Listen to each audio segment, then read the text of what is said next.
것 같아요. 의원님, 제가 세상을 등지고 싶다는 말씀까지 드렸습니다. 그런 얘기 듣고 싶은 게 아닙니다. 지금 이원석 총장 개인 문제가 아니에요. 검찰이 문을 내렸잖아요. 이원석 총장 때 문을 내린 거예요. 그러면 왜 내 대해서 문을 내렸는지 성찰을 해야 될 거 아니에요.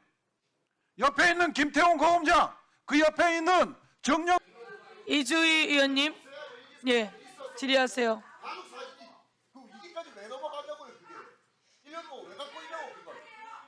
아까도 제 발언 방해하시더니 지금도 그러십니까? 그만하세요 이제.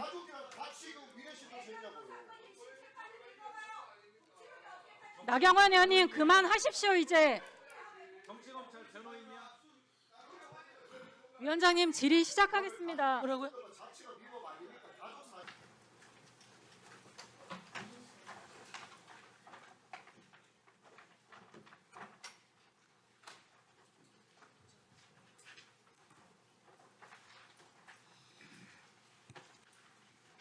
퇴근하셨나?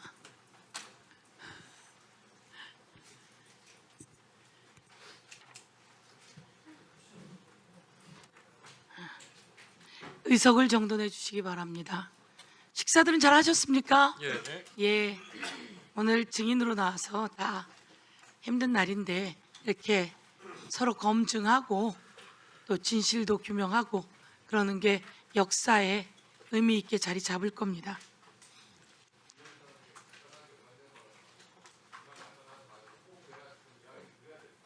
우선 진행을 하고요. 그러면 의사진행 발언을 꼭 하고 싶습니까? 1번? 그러면 양쪽에 1분씩 의사진행 발언 아까 이주희 의원이 꼭 하고 싶다 그랬는데 그럼 이주희 의원 오면 같이 1분 드리고요. 예, 의석을 정돈해 주시기 바랍니다. 회의를 속기합니다. 보충 질의를 이어가겠습니다. 그 전에 곽규택 의원 의사진행 발언이 있다고 해서 1분 드리겠습니다. 지금 국정조사 진행하면서 불출석하는 증인들이 꽤 있습니다. 그런데 통상 우리가 법사위 같은 경우에도 불출석하는 증인들의 불출석 사유서를 의원님들한테 다 배포를 합니다. 모든 불출석 사유서를.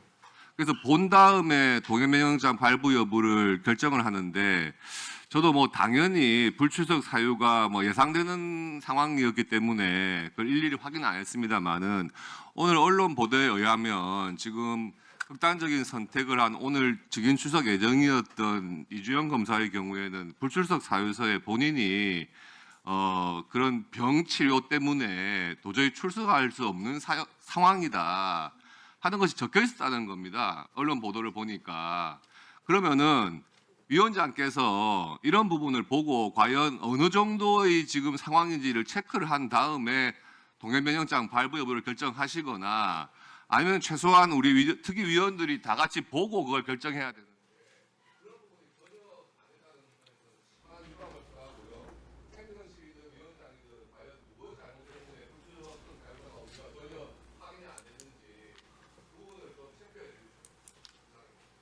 예, 불출석 사유서는 저희가 좀 체크했고요. 다음에는 같이 공유도 하고 뭐 크게 체크해서 공유할 만한 금에 뚜렷한 것은 없었다 이런 말씀을 드리고요. 금방 곽규택 의원 말씀처럼 그런데 다시 항상 필요시 검토해서 공유하도록 하겠습니다. 이주영 증인 같은 경우에는 아프다는 얘기가 있습니다. 그런데 그게 이제 그 곳에서도 시간이 많이 지났어요. 그래서 충분히 나올 수 있는 시기이다. 그래서 지난번도 불출석 사유서로 그냥 넘어가게 된 겁니다. 그리고 지금 시간이 좀 와서 우리가 필요에 따라 하기 때문에 이번에 출석 요구를 했는데 또 그렇게 가니까 이 부분에 대해서는 출석을 요구했고 그래서 안 오게 되니까 동행명령장을 발부하게 된 거다. 구치감 관련해서 가장 중요하게 처음에 남욱 증인을 구치감으로 체포하고 구치감에 대기하게 한 검사가 이주영 검사였습니다. 그래서 그 이주영 검사에 대해서 그렇게 해서 우리가 강력하게 나올 것을 촉구하게 되었다. 이렇게 말씀드립니다. 예. 곽규택 위원님 말씀을 같이 잘 공유하고 그러나 어떻든 가장 중요한 인물이었고 그게 시간이 되어서 출석에 아무 문제가 없을 거다 이렇게 판단한 상황입니다. 예, 다음은 혹시 의사진행 발언 있으십니까? 예, 그러면 진행해 나가도록 하겠습니다. 우리가 누구 했죠? 손솔위원. 다음은 진보당의 손솔위원님 질의해 주십시오. 네, 김경수 참고인, 네, 저 정면으로 보이는 대로 나와 주십시오. 이쪽으로 나와 주시면 되겠습니다.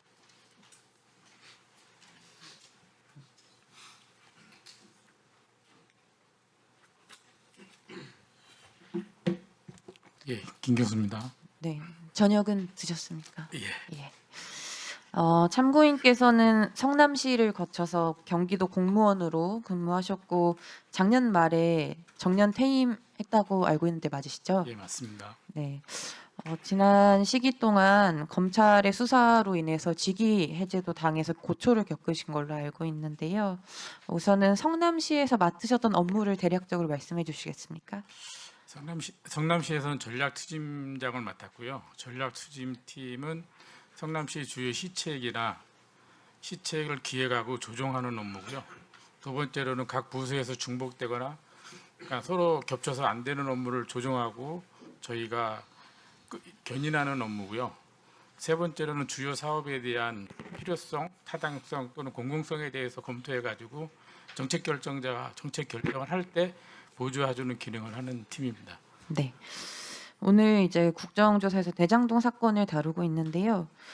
검찰에서 이 대장동 사업이 이재명 당시 성남시장 배임 뇌물 이렇게 해서 수사를 하고 기소를 하고 있는 상황인데 사실 애초에 이 대장동 개발 같은 경우에는 이 개발 사업이 진행된 이후에 경기도 관내 여러 지자체에서나 도시개발공사들이 성남시나 성남도시개발공사의 이 사례에 대해서 관심을 많이 갖고 또 방문해서 노하우를 알고 싶어 했다고도 들었고요. 해외에서도 좀 벤치마킹 하고 싶다 이런 컨택이 있었던 걸로 알고 있습니다. 성남도시개발공사 자료에 따르면 2016년 1월부터 2018년 2월까지 2년간 다른 지자체로부터 총 16번의 벤치마킹 실적을 보여줬다고 하는데 맞나요? 제가 사실 직접적으로 관여는 안 했고요. 사업 초기 검토 단계만 관여를 했는데요. 보통 지자체에서 큰 대규모 사업을 하거나 할 때는요. 시에서 상당히 부담이 있습니다. 그래서 첫 번째 어떻게 했냐면 이거를 수익을 극대화할 수 있는 민간 영역으로 단독으로 하거나 아니면 공공으로 하거나 이렇게 생각을 하는데 공공으로 하게 되면 사실은 그 실패 부담률에 상당히 부담이 많거든요. 그래서 사실 계획을 할 때 그러면 일정한 이익을 편취하면서 그 실패된 부담을 좀 저감을 하자라는 차원에서 지금 대장동을 그렇게 계획돼서 진행됐던 겁니다.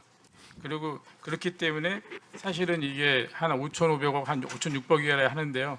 그 많은 이익이 난 게 사실은 전국 지자체에서는 아마 처음이자 마지막일 거라고 생각을 하고요. 그렇기 때문에 민간 협력이나 SPC의 다른 지방 공사 같은 데에서 이런 것도 있구나라고 해서 벤치마킹을 많이 한 걸로 알고 있습니다. 네, 그 이야기는 남욱 중인도 이야기를 오늘 해주셨던 것 같아요. 사실 이 대장동 개발의 사례라는 것이 다른 곳에서도 이렇게 벤치마킹을 하고 싶어 할 정도로 잘 된 사례였고 사실은 원래 LH에서 공공으로 추진을 하려고 했는데 당시 이재명 정부에서 그거를 좀 가로막는 일이 있었고 한나라당 소속의 성남 시의원들이 예산 배정이나 이런 걸 막아서 공공으로 하려고 한 거를 못하게 한 그런 방해가 있었기 때문에 민간으로 하게 됐고 근데 이 민간으로 하면서 공익으로 환수하는 것도 참 어려운 일이었을 것 같습니다.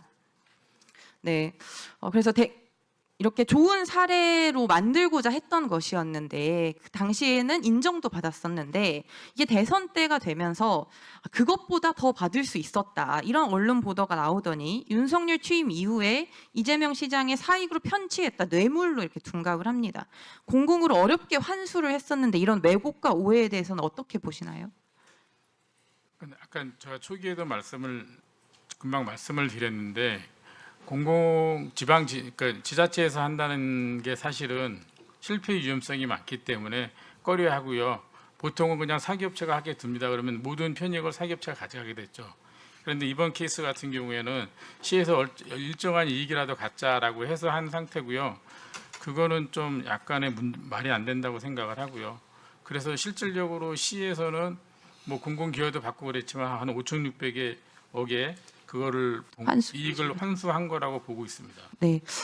이렇게 공공으로 환수한 걸 이렇게 매장하는 것이 저는 말이 안 된다고 생각합니다. 참고인께서 이 과정에서 표적 수사로 고통도 많이 받으신 걸로 알고 있는데 성남 FC 사건으로도 기소가 돼서 고통을 받으신 걸로 알고 있어요. 검찰 조사 받으면서 겪었던 고통이나 좀 심정을 말씀해 주실 수 있겠습니까? 사실 성남시 FC 같은 건도요. 조금 이상한데요. 저는 제가 왜 기소가 됐는지 사실 잘 모르겠습니다. 근데 이제 기소된 원인이 그 검찰에서 저희한테 필요하거나 또는 본인들이 원하는 답을 안 해서 제가 기소했다고 생각을 하는 편이거든요. 그것 때문에 뭐 압수수색도 받고 저희 집에 어머니가 노모가 치매 있었는데 그날 깜짝 놀래가지고 그때 집이 막 난리가 났었거든요. 어머니 때문에. 그러다가 이제 사실은 작년 1월달에 돌아가셨는데 이것 때문에 뭐 그 어머님도 그렇고 집도 좀 애들도 그렇고 와이프한테도 그렇고 친구들 다 끊기고 거기다가 또 기소되니까는 직위해제도 당해가지고 월급도 한 30%밖에 못 받고 그래가지고 상당히 고통스러웠습니다. 그래서 병원 다니면서 그 뭐 수면제도 많이 타먹고 그런데 지금은 그러고 나서 그냥 뭐 복귀해서 잠깐 복귀했다가 정년퇴직을 했거든요. 그래서 지금은 조금 괜찮은데 좀 힘들죠. 이 고통이 생각보다 힘듭니다. 이렇게 정적 제거를 위해서 직원들을 괴롭히는 방식으로 무리한 수사로 많은 이런 거 회복되어야 된다고 생각하고요. 참고인은 법원에서 화해 공범을 받으셨죠. 직위해제를 중지하는 그런 취지에. 예. 그래서 지금 정년이 되신 거지만 오늘 나오신 참고인뿐만 아니라 너무 많은 사람들이 받았습니다. 기사를 마치겠습니다. 예, 김경수 증인 고생이 많으셨습니다. 아니, 대구 시장을 하던 홍준표 시장도 그러지 않았습니까? 예. 그 FC 관련해 가지고 그것을 뇌물이니 제3자 뇌물이니 한다면 온 지자체가 다 걸릴 거다. 성남 FC는 부도 날 지경까지 있던 걸 살려낸 거 아닙니까? 맞습니다. 시민들이 먼저 그걸 인수해 달라고 해서 했던 거거든요. 그 전 시장에게서 문제가 있어 부도 날 만한 상황이었던 걸 그건 아니고요. 일화가 그 문선명 그 양반이 돌아가시면서 기아가 문선명 그 통일교 교주가 돌아가시면서 그거를 해체시킨다고 하니까 시민들이 왜 그 성남 FC를 없애버리냐 시에서 인수해서 시민구단으로 만들어라라는 요구 때문에 그게 진행이 됐던 겁니다. 그렇게 해서 살려내고 예. 그래서 지금 검사들께서 인권적으로 압수수색했겠죠. 인권 보호하려고. 아까 논리대로 보면 그렇습니다. 도대체 뭐가 잘못돼서 축구할 때 광고 다 하고 그렇지 않습니까? 맞습니다. FC를 위해서 FC가 잘 되라고 하는 거지 그게 성남시장에게 가는 게 아니지 않습니까? 맞습니다. 예, 다시 한번 위로의 말씀을 드립니다.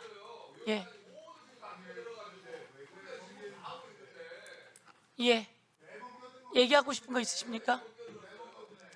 아니 그래서 저는 한 가지 하고 싶은 얘기는요. 네, 이렇게 정무적인 거로 일명 늘공이라는 공무원들이 이런 데 좀 했으면 아니면 좋을 것 같습니다. 왜냐하면 뭐 책임행정이니 뭐 이런 얘기를 하는데 사실 그거는 말뿐이고 이게 딱 터지니까 아무것도 못하고 뭐 기소돼가지고 좀 힘들거든요. 그러니까 저는 저 하나로 끝나고 다음서부터는 공무원들이 일명 늘공이라는 사람이 이런 데 좀 안 나오고 그냥 맡은 바 일을 좀 해놓으면 좋을 것 같습니다. 예, 들어가십시오. 수고하셨습니다. 아까 곽규택 의원이 이야기하신 내용 한 번 더 정정합니다. 불출석 사유서는 책상에 다 깔아놨답니다. 우리 행정실이 불출석 사유서는 싹 다 깔아놨고요. 그래서 다시 한번 확인해 드리고요.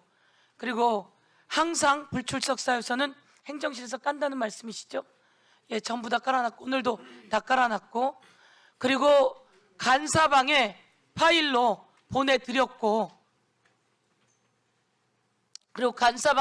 보내드렸고 더불어민주당은 그 간사방에서 공유했다고 하고 그리고 이쪽 안 깔아놨다는 겁니까?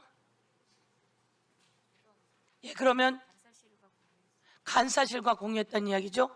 더불어민주당은 간사실에서 공유하고 양당 간사실에 공유했습니다. 그래서 간사실에서 각자 의원실로 보냈을 거다, 이런 게 이야기인데요. 그렇게 말씀드립니다. 그리고 이 이주용 증인이 3월 27일 날 불출석 사유서를 내면서 4월 7일 날 불출석 사유서를 냈습니다. 그때 4월 16일까지 안전 가료가 필요하다라고 하는 게 있었는데, 예, 오늘이 4월 16일입니다. 그래서 저희들이 검토하기로는 오늘 오는 것이 필요하겠다라고 판단한 겁니다. 그때 내용을 다 보았고요. 그리고 오늘 불출석 사유서도 지금 4월 11일부터 4월 11일까지 안전 가료를 하고 있다, 이런 내용이어서 오늘 충분히 가능하고, 오늘 중요한 날입니다. 모두 다 사정도 고려해야 되는 것들은 기본이라고 보고, 그렇지만 오늘 중요한 것은 남욱 증인 관련하여서 구치감에 대기시키게 했던 검사가 이주용 검사였기 때문에 가장 중요한 인물이었다, 이런 말씀을 드립니다. 다음 박선원 의원님 질의해 주십시오. 강백진 증인 앞으로 좀 나오실래요? 네, 아까 그 2022년 10월 13일 압수조서 왜 이 피의자 이재명으로 했냐라고 했을 때 이미 15건이 입건이 됐다고요? 그러니까 이재명 이름 걸어서 아무거나 나오면 막 던져도 된다, 그런 이야기고, 그게 정권 출범한 지 150일 좀 안 되는데 완전히 별도로 전국 각 검사실에서 저인망으로 싹쓸이게 해서 정적 죽이기, 혈안으로 광란에 칼춤을 췄다, 이런 말이에요? 아주 똘똘 말아서 죽이려고 한 거예요?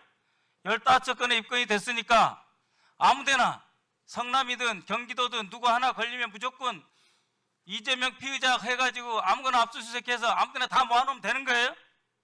그리고 지난번에 이렇게 이야기했죠. 본인이 현안팀으로 급파된 거고 차장, 지검장, 총장에게 보고했다, 그런 이야기 했죠. 수사 중간중간에 그런 이야기 했죠. 당연히 보고를 할 거죠. 자, 이원석 증인 들어가세요. 아까 보니까 수사 내용을 지극히 상세하게 잘 알고 계세요. 그런데 어떻게 통일전선부 김영철, 정찰총국 이호남에게 현금으로 800만 달러 갖다가 바치는데 군품 수수, 잠입 탈출, 각종 가중 처벌 특가법 대상이죠, 국가보안법은. 정일공 증인 나와보세요. 시간 끊어주시고. 자, 총장이 주가 조작하는 것도 눈 감아주고, 주가 조작해서 시세 차익 얻어서 조세 포탈하는 거 특가법 눈 감아주고, 그 다음에 증인은 금융정보분석원에 있었죠, 2021년에. 그 임무가 뭡니까? 외화 밀반출 차단, 그리고 돈 세탁 방지. 여기서 결국 돈하고 외화 밀반출은요, 미국 달러화예요. 그렇죠? 미국 달러화를 현찰로 800만 달러 갖다가 북한에 바치고, 엊그저께 나온 증거에 의하면 김성태 회장님 방북 최우선 추진, 듣도 보지도 못한 방북 의전비 300만 달러, 스마트팜 500만 달러, 현찰로 간첩 총수 김영철, 대외 공작 전담 정찰총국 이호남에게 800만 달러 갖다 주는데 이원석 총장 다 알고 있었고, 금융분석원, 금융정보분석원 다 알고 있는 사람들이 왜 국가보안법 봐줍니까? 예? 그래가지고 원하는 것은 오로지 하나, 13층에서 이화영이 대북 송금 사건을 이재명이 알고 있었다 하면은 쌍방울 주가 조작은 물론이고 800만 달러 현금 갖다 바치고, 지금 북한이 테러 지원국으로 지정돼 있어요. 24년 그 전부터 쭉 테러 지원국에 돈 못 가게 하는 것이 파타프, FATF 전 국제 돈 세탁 방지 국제 연합의 가장 큰 목표죠. 그죠? 예, 그렇습니다. 그렇죠. FATF 잘 아시죠? 우리나라 회원국이죠. 그래서 해외 밀반출 돈 세탁 막아야 되는데 거기도 근무도 하셨고 이건 인지사건은 막아야 되는데 이렇게 아까 대장동 샅샅이 달하는 이현석 총장이 이걸 묵인하면 그거는 뭐예요? 국가보안법 불구지죄에다가 기본이 특수직무유기죄입니다. 들어가세요. 김경환 증인 나오세요. 시간이 없으니까 빨리빨리 나오세요. 김경환 검사. 수원지검 1315시라고 김경환 검사님 방하고 좀 모양이 다릅니까? 비슷합니까? 화면 한번 띄워줘 봐요. 수원지검은 제가 잘 모르겠어요. 제가 김경환 검사 방에 못 가봐서 물어보는 거예요. 어때? 이 비슷합니까? 제 방엔 영상 녹화실은 없습니다. 영상 녹화실은 없고 보통 그러면 교도관이 저기 앉아 있다고 한다 그러더라고요. 이번에 수원지검장 말이 저 수원지검 1313이 소에 오면 대개 교도관 저기 앉아 있고 그 가운데 넓은 데가 검사 조사실이고 바로 옆이 영상 녹화실이고 거기 검사실이 있다. 문은 저 정도 위치한다. 대개 그렇죠? 그렇죠. 그런데 유동규 불러다가 협박하고 회유는 동전의 양면입니다. 그렇죠? 오래 불러다가 조지고 여러분들 전문 용어로 불러 조지고 불러뻥 시키고 들어가라 그러고 구치감에서 올라오면 검사를 하나님 보듯이 하죠. 피고인들이. 그런데 10월 14일 6시간 반, 10월 15일 10시간 반, 10월 16일 6시간 면담 그 결과는 각각 4페이지, 3페이지, 4페이지 11페이지의 면담 보고서만 작성하고 그게 수사예요?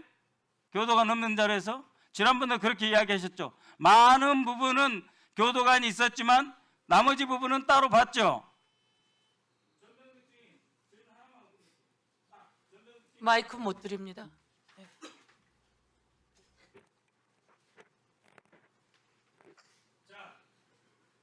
저 증인이 유동규 주로 수사했죠.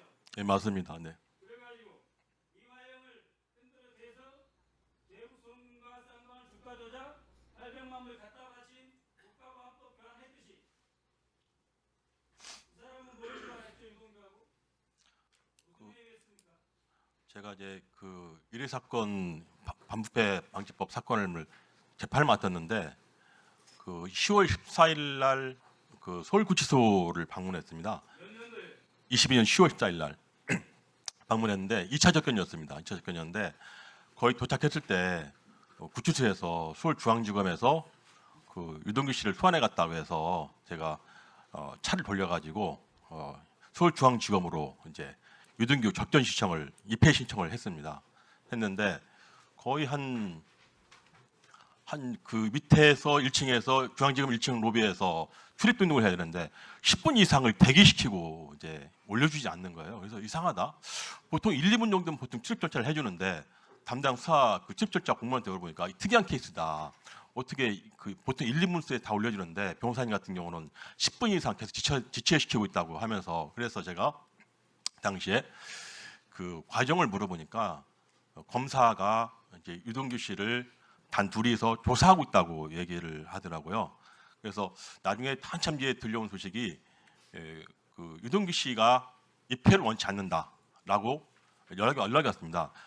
그 얘기를 듣고 깜짝 놀래가지고 어떻게 변호사가 찾아갔는데 유동규 씨가 서인계를 저한테 주셔가지고 제가 서인계 들어갔고 연락명사까지 준비하는 단계인데 어떻게 변호사 갔는데 당사자가 입회를 원치 않는다 해가지고 이거 믿을 수 없는 상황이어서 제가 유동규 씨를 직접 한번 연락을 하고 싶다라고 얘기하니까 유동규 씨 바꿔주더라고요. 유동규 씨가 그때 저한테 검사님하고 편하게 면담하고 있다라고 하면서 다음 주 목요일 정도에 석방될 거라고 웃으면서 저한테 얘기를 하시더라고요. 그래서 사실은 제가 유동규 씨를 처음 접견한 게 10월 4일입니다. 그날 이제 선임 과정을 밟으려고 처음 이제 갔는데 그때만 해도 굉장히 좀 불안해하고 굉장히 압박을 받고 있는 상황이었는데 불과 10일이 지난 10월 14일 날 2차 접견 갔는데 그때 서울중앙지검에서 소환해 갔고 그때 유동규 씨와 전화통화로 제가 1, 2분 정도 통화했는데 굉장히 검사님이 하고 자기한테 편하게 면담하고 있다. 그리고 이제 다음 주 목요일 날 선방되니까 그때 만나자고 얘기를 하더라고요. 그래서 좀 약간 그래서 이제 그래서 의뢰인이 이동규 씨가 그렇게 얘기하니까 변호사로서는 할 말이 없어가지고 맞습니다. 그때는 몰랐었는데 나중에 확인해 보니까 김경환 검사라는 걸 알게 됐습니다. 예, 수고하셨습니다. 다음은 정태우 의원님 질의해 주십시오. 네, 이원석 정의님. 네, 이원석입니다. 그 대장동 수사 처음부터 끝까지 다 보고 받으셨죠? 수사할 때. 처음부터 끝까지라고 하시면 아니, 수사 보고는 실무에 다 대해서는 받으셨죠? 총장이 실무까지는 알지 못합니다. 오늘 하여튼 진행되는 상황은 다 보고 받았잖아요. 다 아신다고 하는데 퇴직하고 나서 아무런 자료가 없어서 사실 최근에 언론 보도 확인해서 아니, 나온 것이 하여튼 전부입니다. 수사 진행될 때는 보고 받으셨잖아요. 수시로 보고를 예. 받거나 그렇게 하지는 않습니다, 총장님. 그리고 그 남욱 씨에 대한 정인에 대한 2박 3일 동안의 구금 사실은 여전히 뭐 문제 없다라고 생각하시는 거죠? 예, 아니로 얘기하세요. 아까 법령의 숨어 범위 있습니다. 안에 들어 있는 그런 문제 없다고 절차입니다. 보시는 거잖아요. 예, 법령의 범위 안에 들어 있습니다. 박상용 그 검사가 서민석 그 변호사하고 수사 거래하는 그 발언들 문제 없다고 보시나요? 최근에 녹취록만 제가 봤습니다만 전체적인 맥락을 다 봐야지 말씀드릴 수 그거 있겠습니다. 뭐 명백히 그는 수사 거래입니다. 그는 서민석 변호사도 그렇게 받아들인 거고 전화를 한 사람도 박상용 검사가 직접 전화를 한 거예요. 그런데 그리고 부탁한다는 소리까지 해요. 예, 그 녹취록 안에 서민석 한번 변호사님이 보셔요. 거래입니다. 네, 알겠습니다. 명백 네, 거래입니다. 네. 아까 3박 4일 있는 거에 대해서 이런 게 있었어요. 제가 법무부에 확인을 해봤어요. 법무부 교정본부 그 페북에 올라온 건데 2017년 3월 21일입니다. 그 당시에 드라마 피고인이라는 게 있었어요. 검찰 구치감이 아마 그 장면으로 나오는 거예요. 그러니까 이게 사람들이 이 구치감 들어가면 다 뭐 사람 죽는 거 아니야? 뭐 이런 식의 그 소문이 막 돌기 시작한 거죠. 그래서 이 법무부 교정본부에서 해명을 하는 겁니다. 그 일부를 제가 발췌를 한 건데 사실과 다른 드라마의 왜곡된 장면을 통해 구치감의 실체에 대해서 파헤쳐 보겠습니다. 해놓고 수용자가 구치감에서 며칠 밤을 잔다?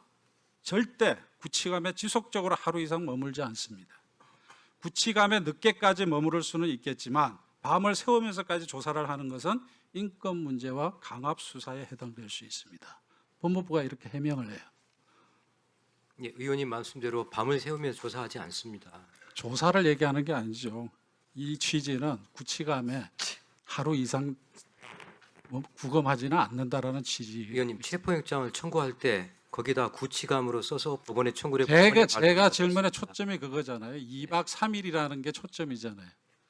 여기는 절대 하루 이상을 구금하지 않는다라고 설명을 하고 있어요. 왜냐? 잘못하면 그게 강압 수사가 될 수 있고 그게 인권 침해가 될 수 있기 때문에 그런다라는 거죠. 이것도 일종의 조사 대기잖아요.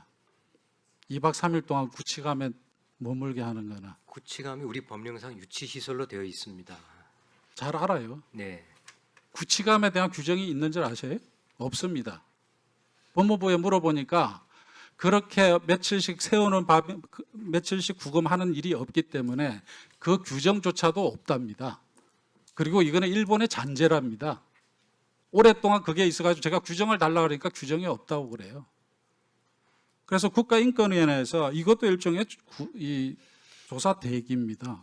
그래서 이게 민원이 들어갔어요. 그래서 국가인권위원회에서 2008년 4월 1일 날 당연히 구치소에 가서 쉬어야 되는데 구치감에 두는 거는 심신이 불안정하고 스트레스를 받음으로써 구치소에 수용되어 있을 때와는 다른 정신상의 고통을 겪을 우려가 있기 때문에 이거는 헌법에 신체의 자유와 행복 추구권을 침해하는 헌법 위반의 소지가 있다고 해가지고 그렇게 판단을 했어요. 예, 제도적으로 그래서 제도를 개선하라고 법무부에 건의를 합니다. 예, 제도적으로 앞으로 검찰이 폐지되는데 구치감에 이제 의미가 없어질 겁니다. 네. 폐지를 제가 얘기하는 게 아니라 앞에 말씀드렸던 것처럼 검찰총장님이 수사 진행 상황을 다 보고 받으셨고 이런 상황이 있음에도 불구하고 제가 말씀드리는 거는 전직 검찰총장으로서의 인권 감수성이 이 정도밖에 안 되냐는 걸 제가 지적하는 거예요. 예, 당신 그리고 수사 진행을 보고받고 있었기 때문에 직원들이 부하 검사들이 이렇게 피의자의 인권을 가볍게 생각하는 수준, 그게 검찰청의 수준이라는, 검찰의 수준이라는 거예요. 그래서 결국은 검찰이 해체되기까지 온 거예요. 예, 검찰 해체돼. 왜 그런 제가 이 사안에 대한 그 정도의 인식밖에 못하냐라는 걸 제가 전직 검찰총장께 의원님, 그 수사는 살아있는 생물이라서요. 진행을 하다 보면 검사들이 정의감 또 의혹이 앞서는 경우가 있을 수 있습니다. 그 점이 바람직하냐 바람직하지 않느냐하고 떠나서 이게 법령의 범위 안에 있다는 말씀을 제가 좀 드리고 싶어서 드리는 겁니다. 사람이 하는 거라고 수사를 조작한단 말이에요. 이건 아까 남욱 정인이 그랬잖아요. 자기의 진술이 바뀌는 과정에는 이 2박 3일에 구치감 부검이 영향을 미쳤다고 분명하게 얘기를 했잖아요. 정 의원님, 남욱 증인의 혹시 말이 왔다 갔다 하는데 거기에 우리가 어떤 걸 믿어야 될지 하는 것을 선임께는 한번 보시고 자, 이현석 남욱 검찰총장님, 예, 이 언론 증인. 인터뷰한 것을 보시면 진술을 바꾼 계기에 대해서 자유로운 네. 상태에서 언론 인터뷰한 것이 굉장히 많은 자료가 있습니다. 증인 남욱의 진술이 왔다 갔다 하는 걸 보고 받으셨나 보죠? 예. 당시에는 제가 알지 자, 못했는데 지금 검찰총장은 추적하면서 중요한 사건은 매일 보고받지 않습니까? 중요한 사건은 매일 보고하지 않습니까? 의원님, 제가 67개 청에 12,000명을 자, 그렇게 통솔을 합니다. 말을 아주 살살 빠져나가는데 구치감에 문제를 제기했더니 밤새워 수사 아닙니다. 이게 말입니까 지금? 아니 그걸 제시를 하셔서 말씀드리는 겁니다. 지금 그런 말 아닌 거잖아요. 요거 하나만 물어볼게요. 그러면 그때 체포영장에 네 알겠습니다. 체포영장에 구치 장소를 구치감이라고 써놓은 건가요?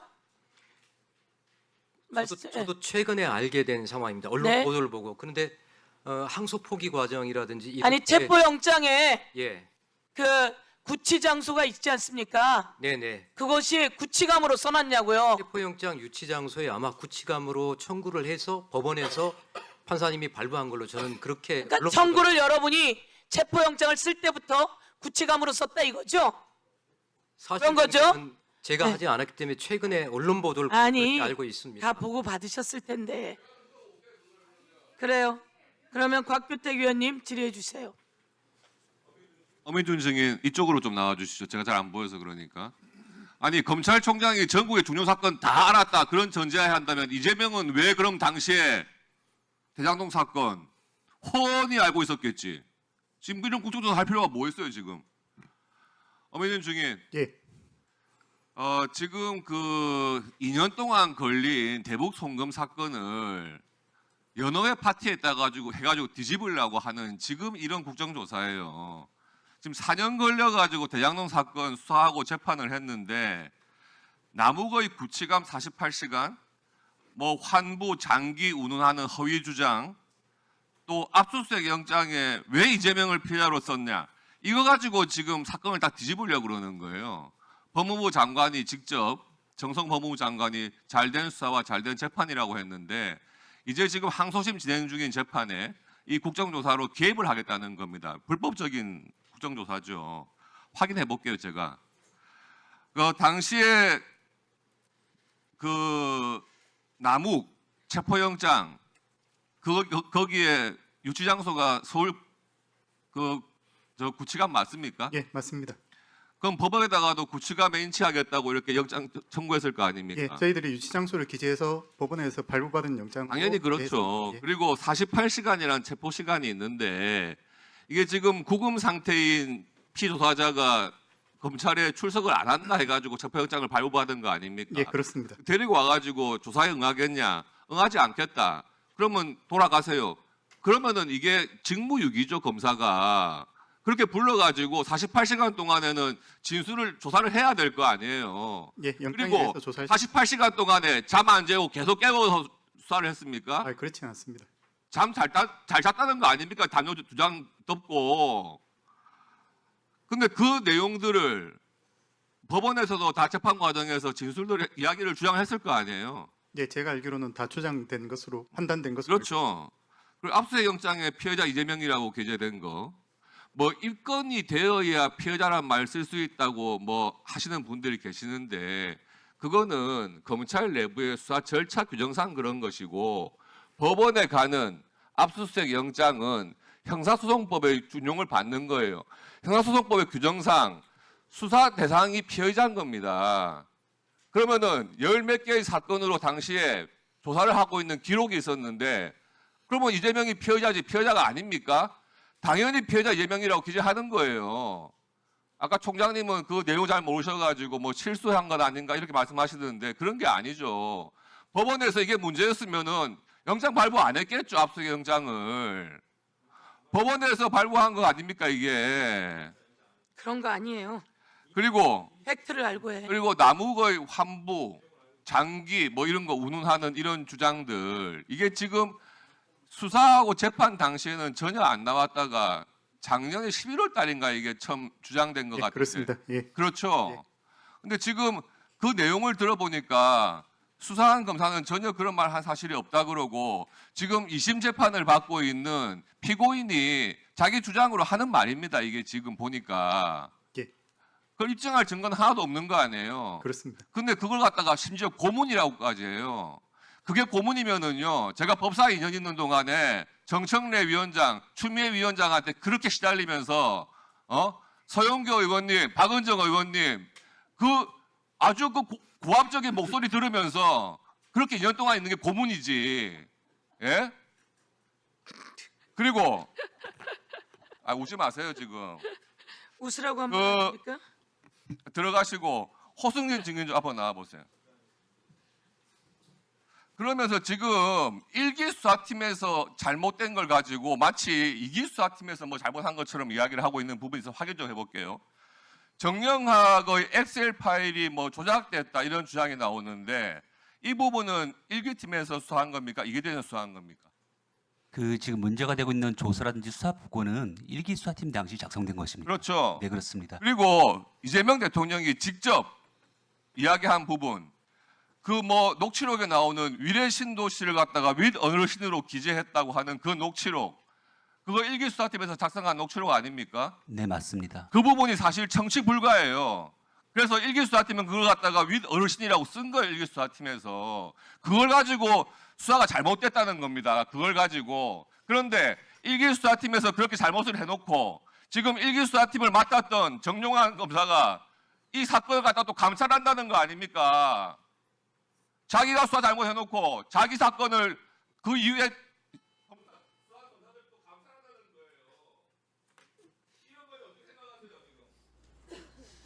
그리고 그 한 가지만 말씀드리면 지금 정영학의 엑셀 파일이 조작되었다라는 것은 정영학 피고인 측의 일방적 주장이었는데 그것이 법원에서 심도 있는 심리를 거쳐서 1심 판결문에 받아들이지 않았습니다. 전혀 그렇지 않다라고 1심이 이미 판단을 한 부분입니다.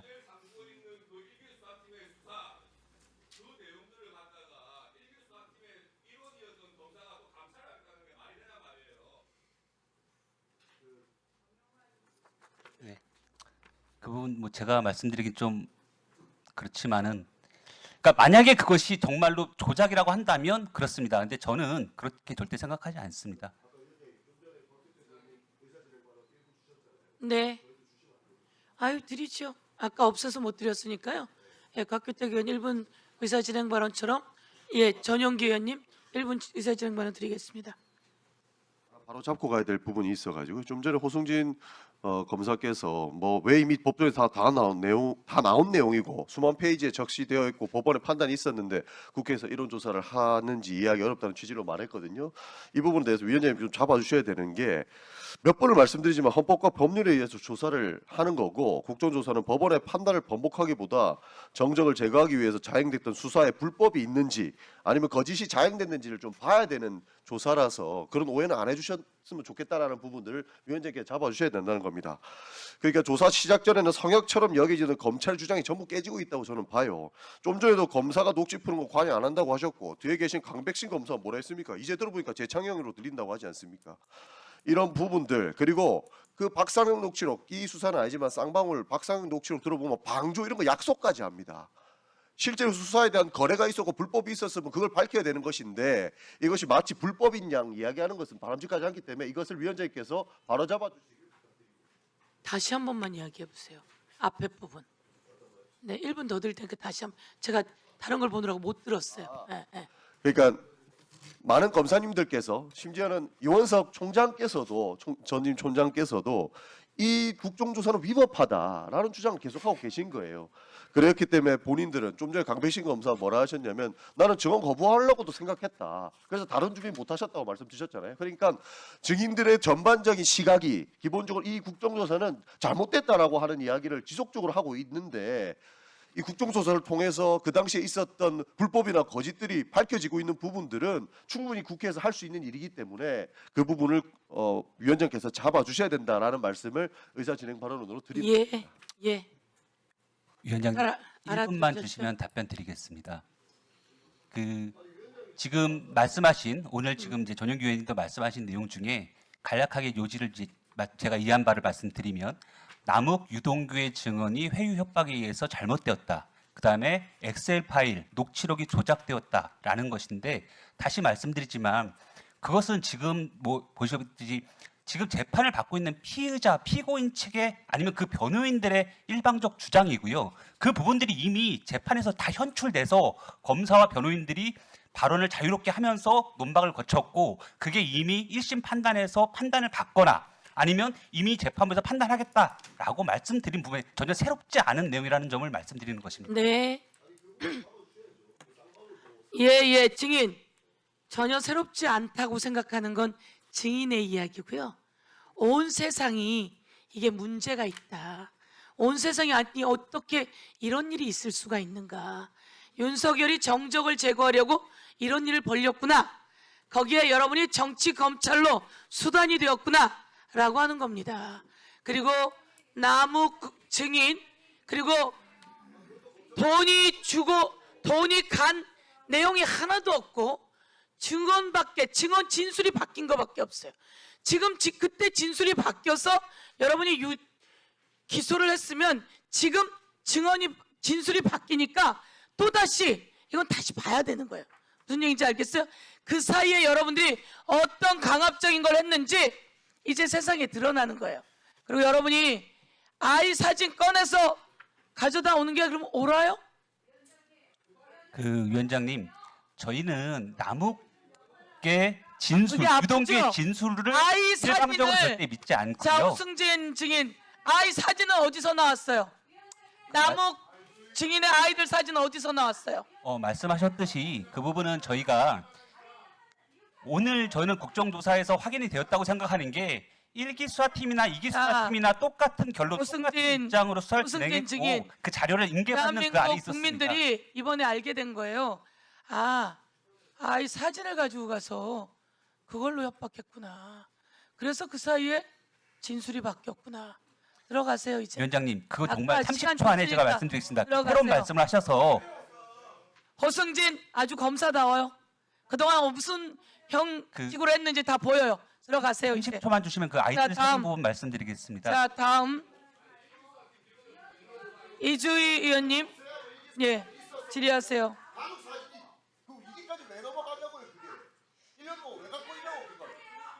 아까도 제 발언 방해하시더니 지금도 그러십니까? 그만하세요 이제.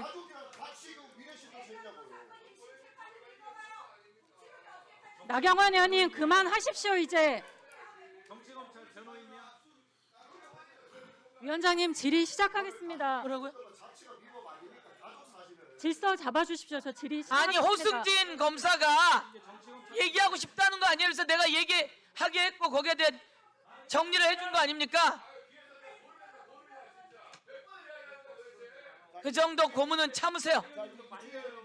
자, 이주희 의원님 질의하세요. 네. 저 정영환 증인. 예.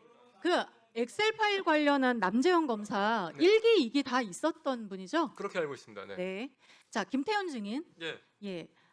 자, 화면 좀 빨리 봐주세요. 아까 우리 정태호 의원께서도 말씀을 하셨는데 이 2008년 인권위 권고 이게 무려 20년 전에 나온 거거든요. 20년 전에 국가기관이 명백히 가혹행위라고 판정한 행위를 대장동 수사팀은 여전히 지금 저질렀는데 아직도 잘못된 게 없다고 이 자리에 와서까지도 얘기를 하고 있는 거예요. 증인 잘 아시겠지만 헌법상 적법 절차 원칙, 현대 민주주의 원리상 모든 국가 작용에 적용되죠. 당연히 형사 절차에서 특히 강조되고요. 그리고 이건 절차의 형식적 정당성뿐만 아니라 실질적 정당성이 확보되어야 한다는 게 법원의 일관된 판례이고 또 대전제입니다. 이 헌법 정신에 따라서 우리 형소법 198조 피의자 인권 존중해야 하고 합리적 근거 없이 별개 사건 부당하게 수사해서는 안 되고 다른 사건 수사 통해서 확보한 증거 내세워서 자백이나 진술 강요해서는 안 된다. 이렇게 명시하고 있습니다. 사람을 임시 대기 시설인 구치감에 2박 3일을 가둬두고서 고립시키고 진술 압박 수단으로 악용하면서 인권 침해하고 강압 회유하면서 원하는 진술 쥐어짜내는 이런 수사, 이거 수사에 딸을 쓴 범죄 행위 아닙니까? 아까 증인도 말씀하셨어요. 이렇게 절차 실질적 정당성 무너뜨리는 수사 방식 잘못되었다고 하셨죠? 짧게 답하시죠. 절차상 문제가 있어 보입니다. 네, 남욱 증인. 변호사인이 그 당시에 막연하게라도 당시 불법 수사 받고 있다고 생각하지 않으셨습니까? 간단히 답해 주십시오. 본인들은 정당하다고 말씀하셨습니다. 경황이 없으셨을 것 같습니다. 자, 잠깐 멈춰 주시고요. 박한택 증인 좀 나와 주시겠습니까?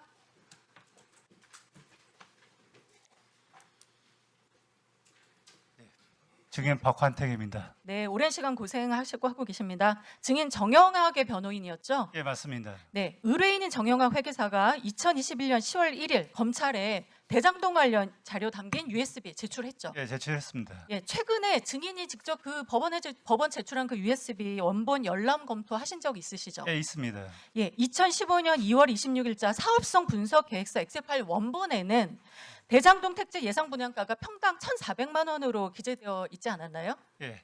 네, 즉 정영학 회계사가 평당 1,500만 원으로 사업성 분석한 파일 애초에 그 안에 들어있지 않았죠? 예, 없습니다. 네, 그런데 증인 법원에 제출된 기록에는 1,500만 원 엑셀 출력물이 편철되어 있었거든요. 아시죠? 예, 맞습니다. 이게 어떻게 된 일인지 지금 증인이 최근에 확인한 사실이 뭡니까? 예, 있습니다. 제가 그때는 검찰이 그 자료에 들어있다고 했었습니다.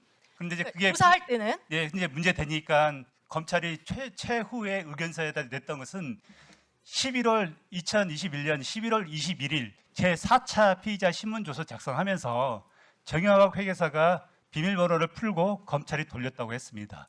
그러면서 엑셀 파일 2월 26일자를 증거번호 705번, 그다음에 4월 10일자를 증거번호 706번을 냈습니다.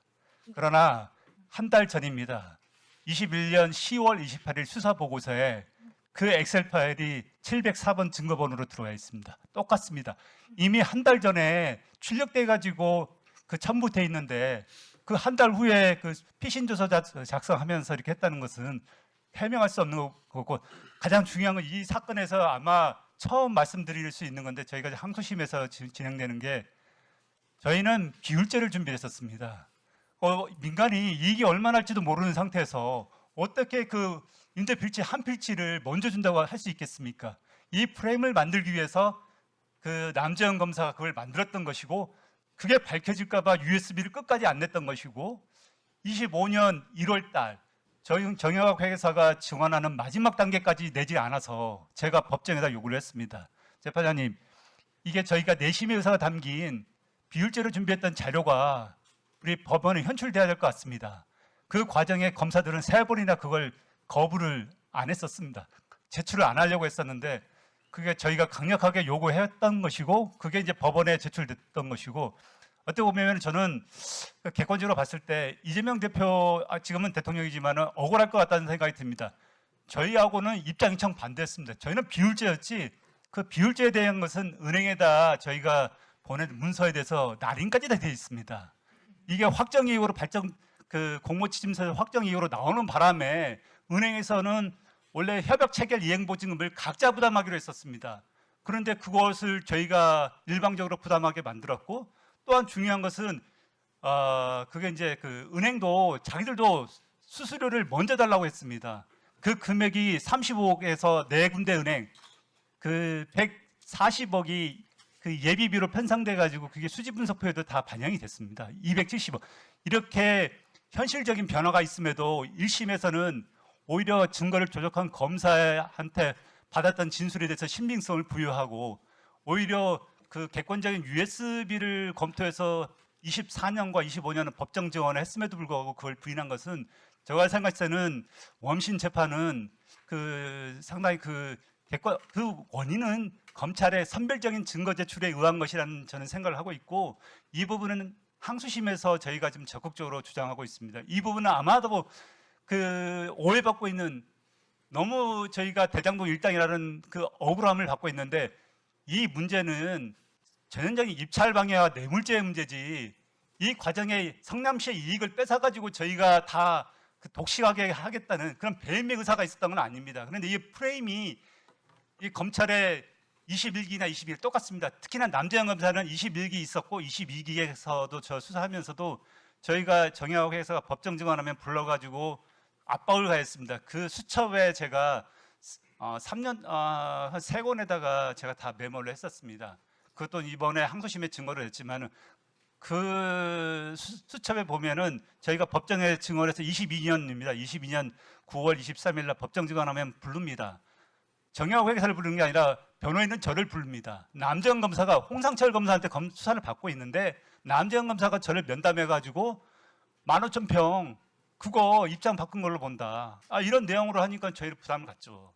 저는 그걸 다 메모를 했던 거고, 그 수첩이 3권에 됩니다. 뭐 저희가 임의적으로 나중에 사후에 맞는 것도 아니고 일일이 제가 입회하면서 작성했던 그 노트고, 그걸 이제 항소심의 증거로 냈습니다.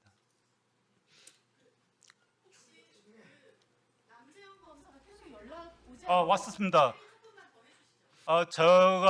저희가 이 부분에 대해서 네, 그건 좀 말씀드려야 될 것 같습니다. 저희가 법정 증언을 하고 있는데, 나는 안 잘랐어요. 그러니까 잠깐. 네, 저희가 법정 증언을 하고 있는데 저한테 전화 왔었습니다.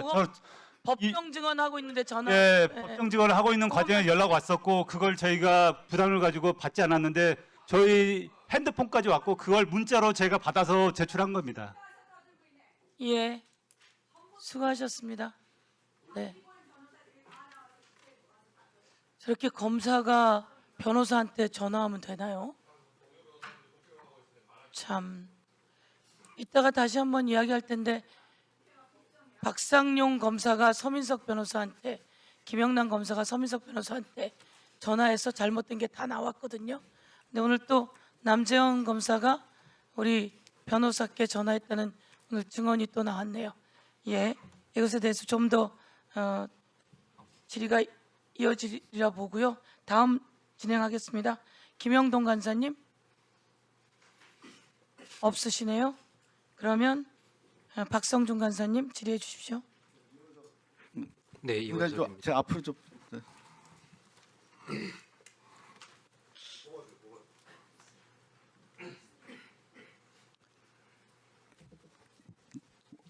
네, 오늘 제가 다른 질의도 많은데 이건 꼭 짚고 넘어가야 될 것 같아서 꼭 네. 질의를 합니다. 네. 그 증인께서 앞으로 이 국정수사 하는 걸 보면서요, 앞으로 살아있는 권력수사는 못한다 이런 말씀을 하셨나요? 앞으로 살아있는 권력수사 못한다 뭐 이런 표현을 쓰셨죠? 제가 입장문에서 그렇죠. 살아있는 권력에 대한 수사 재판은 앞으로 없을 것이다 하는 말씀드렸습니다. 저는 검찰이 큰 전환점에서 윤석열 정권에서요, 어떤 전환점에서 새로운 탈바꿈을 할 수 있었던 기회가 있었다고 봐요. 근데 저 이원석 검찰총장 당시에 저는 윤석열, 김건희 이 관련 권력형 수사에 대해서 뭉개고 덮었다. 그게 저는 결정적인 패착이라고 봅니다. 영상 하나 있거든요. 한번 영상 한번 좀 보시죠.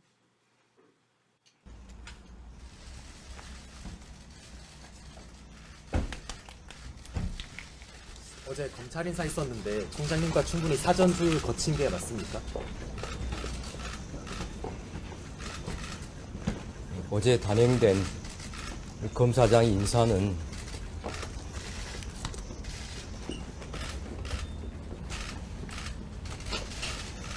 제가 이에 대해서 더 말씀드리지 않겠습니다. 인사과 갈등설 비춰주는데 어떻게 보십니까? 제가 드릴 수 있는 말씀이 아닙니다. 그러면 규모나 시점 등도 예상 못하신 걸로 이해하면 되겠습니까? 인사에 대해서 제가 더 말씀드리지 않겠습니다.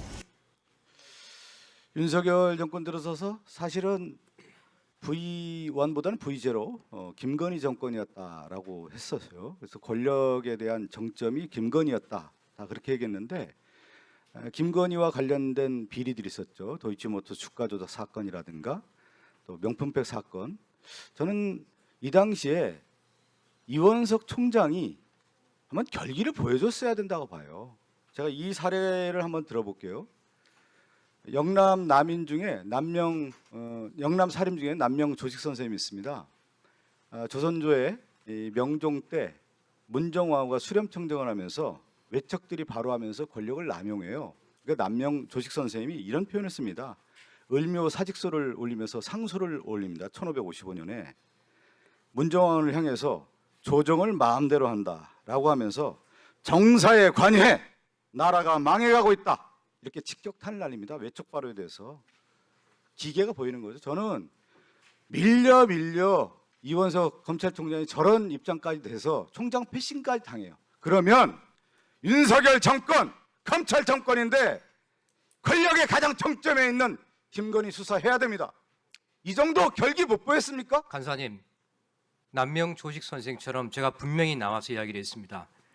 여사를 겨냥해서 법 위에 한 사람이라도 있으면 민주공화국은 무너진다라고 제가 이야기를 했습니다. 법 앞에 예외도 특혜도 성역도 없다라고 이야기를 했습니다. 지금도 자료 찾아보시면 제가 원칙대로 수사하라고 한 것을 공개적으로 얘기한 이원석 총장과 송경호 중앙지검장은 그때 결기를 보였어야 되는 겁니다. 제가 하나 더 심의위원회도 얘기하고 한번 들어보십시오. 또 한 번 기회가 어떤 기회였냐면 우리 이원석 검찰총장 다음에 심우정 검찰총장이었죠. 그 다음에 송경호 중앙지검장 다음에 누구였어요? 이창수 중앙지검장이었잖아요. 맞습니까? 네. 그럼 김건희 수사했어야죠. 황제 수사 안 하고. 그 다음에 또 한 번의 기회가 뭐가 있었냐? 내란 때 12월 3일 날 이 비상계엄이 내란이고 쿠데타했단 말이죠. 그러면 검찰에 있었던 사람들이 윤석열 우리가 검찰의 선배였지만 이건 내란이고 쿠데타고 민주공화국을 무너뜨리는 행동이다 라고 해서 전격 체포해야 된다 이렇게 나왔어야 되는 거예요. 그것이 결론에 제가 잠깐만 동의합니다. 말씀드릴게요. 이거 하나 의원님 드리고 결론에 제가 기회 드릴게요. 네. 그렇게 안 하고 어떻게 되냐면 왜 검찰이 무너져? 왜 국민들이 모든 것을 조작으로 보고 윤석열 검찰에 윤석열과 김건희를 호위무사했고 마지막에 검찰이 윤석열을 풀어줬다. 후임 검찰총장 심우정 검찰총장이 풀어줬다. 그러면서 이 검찰이 역사에 죄인이 된 겁니다. 이거를 누가 수장을 맡았냐? 일기에 아까 대장동 일기에 얘기하는데 일기 검찰총장 이원석, 2기 검찰총장 심우정이 오늘날 검찰을 이렇게 만든 겁니다. 여기에 대해서 이원석 총장이 오늘 너무나 이 자리에서 안타까워요. 저는 그 정도 기계가 있으면 얘기 한번 해보십시오. 제가 분명히 말씀드렸습니다. 특별 전담 수사팀을 출범시킨 것도 저희고 전담 수사팀 출범에 대해서 대외적으로 공표한 것도 저입니다. 여사 문제에 대해서 원칙대로 수사하라고 하는 것을 여러 차례 언론에 이야기를 했습니다. 말씀드린 것처럼 검찰청사에 소환해서 조사하라고 지시한 것도 접니다. 이게 어겨지고 인사에 나왔을 때 제가 그 자리에서 할 말이 없어서 7초 침묵한 게 아닙니다. 인사는 인사고 수사는 수사다라고 이야기를 했습니다. 저 인사는 추미애 장관의 인사와 똑같은 인사였습니다. 저도 도저히 받아들일 수 없는 겁니다. 문재인 정부 때 추미애 장관하고 똑같은 행태를 저한테 보인 겁니다. 쫓겨날 상황이 됐지만 꿋꿋이 버티고 마지막까지 수사를 하라고 했습니다. 그것이 이루어지지 않아서 그래도 받아들이지 않았습니다. 아예 외부위원한테 해서 직권으로 검찰 수사심의위원회에 넘겨서 판단하도록 했습니다. 혹시라도 어떤 검찰총장이 책임 있는 사법기관장이 대통령에 대해서, 대통령의 인척에 대해서 이렇게 공개적으로 이야기한 사람이 있었습니까? 저는 거기에 대해 떳떳하다고 생각합니다. 계엄에 대해서 의원님이 말씀하신 결론에 저는 전적으로 동의합니다. 네.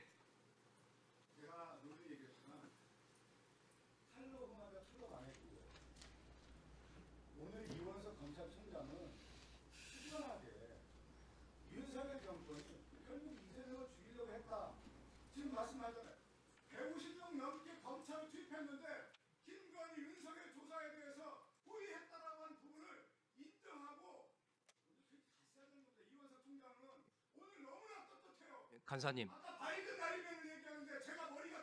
와. 저는 옹호가 아니라 잘못됐다라고 말씀드린 겁니다. 간사님 잘못됐다라고 말씀드린 겁니다. 간사님이 계엄에 대해서 보시는 시각과 저희 시각은 완전히 동일합니다. 그래서 제가 대속이라도 하고 싶다 하는 말씀을 드리는 겁니다. 저는 거기에 예. 대해서 간사님과 의견이 동일합니다. 그리고 계엄과 탄핵 과정에서 검찰에서 특별수사본부를 출범해서 수사를 했고 그 특별수사본부의 수사가 지금의 내란 특검의 수사에도 기초가 돼서 충분히 수사가 이루어지는데 검찰에서 나름대로 또 할 일은 했다. 다만 그만하세요 이제. 직위원 재판부에서 그렇게 전례 없는 석방을 할 것에 대해서는 검찰이 판단을 하기 어려워서 그런 상황이 됐지만 그건 제가 총장으로 있을 때 일이 아니기 때문에 말씀드리지는 않겠습니다. 그만하세요. 네, 들어가세요.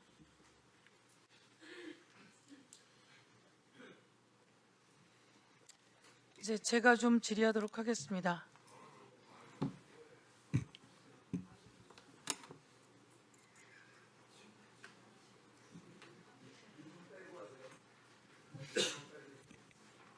남욱 증인. 네. 아까 녹취 나경원 의원이 녹취 튼 거 있죠? 네. 그거 한번 이야기해 보시겠습니까? 어떤 저 지금 정황이- 처음 봤습니다. 네. 오늘 처음 본 내용인데 아마 그 구속됐다 풀려난 이후에 유동규 본부장께서 전화하셔갖고 통화하는 과정에서 녹음을 하신 것 같고, 뭐 제가 한번 읽어봤지만 그 아까 제가 검찰에 얘기를 했는데 지었다는 부분은 좀 전에 이주희 의원님께서 말씀하신 그 남재원 검사가 당시에 대부분 다 남욱이 했다라는 취지의 조사를 정영학 회계사로부터 받았고 저는 그게 사실이 아니라는 내용을 그 이정규 검사한테 얘기를 했는데 그 부분이 이제 제 의견 혹은 제 주장이 그 부분과 관련해서 받아들여지지 않았다 이런 취지입니다. 네. 여러분이 그 진술이 구치감에 갔다 오고 진술이 바뀌고 그리고 석방된 이후에 주고받은 내용이죠? 그렇습니다. 네. 그 전에 정영학 회계사 녹취에는 그런 내용은 1도 없죠? 네. 예. 그리고 제가 다시 한번 말씀드리지만 이재명 당시 성남시장은 공공이익을 아마 처음으로 그렇게 많이 환수한 사람일 거예요. 맞습니까? 그렇게 알고 있습니다. 예. 아파트 대장동 개발 관련해서 민관이 같이 하는데 만약에 민만 하면 그 손해도 감수해야 되는 거죠. 그렇습니다. 그런 과정 속에서 관이 같이 하면 관에게 이익이 돌아가야 되는 거죠. 네. 그런 이익이 돌아가는데 이재명 지사는 이익을 얼마나 가져갔습니까? 지금 지난 대법원 판결에서는 5,700억 정도가 인정된다고 판결이 났고 1심에서도 5,561억이 성남시 혹은 성남도시개발공사의 수익이 맞다라고 판결은 했습니다. 그렇습니다. 이렇게 지역에서 개발하는데 5,500억이 넘게 공공환수를 하는 것은 처음 있는 일입니다. 그래서 그것을 홍보했고, 그런데 그것이 사실이 아니라며 재판을 받았고 대법에서 그것이 맞다라고 판결이 난 겁니다. 저희들은 선출직입니다. 선출직을 하는 사람들이 지역에서 개발이 일어나면 그 개발을 공공으로 환수하기가 쉽지 않습니다.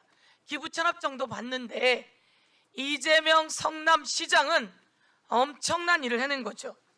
이재명 성남시장이 하면서 1,822억 원을 현금으로 배당 수익으로 갖게 되고, 그리고 공단, 공원을 여의도 공원의 약 3분의 1 정도, 저 성남 시민이 얻은 게 저겁니다.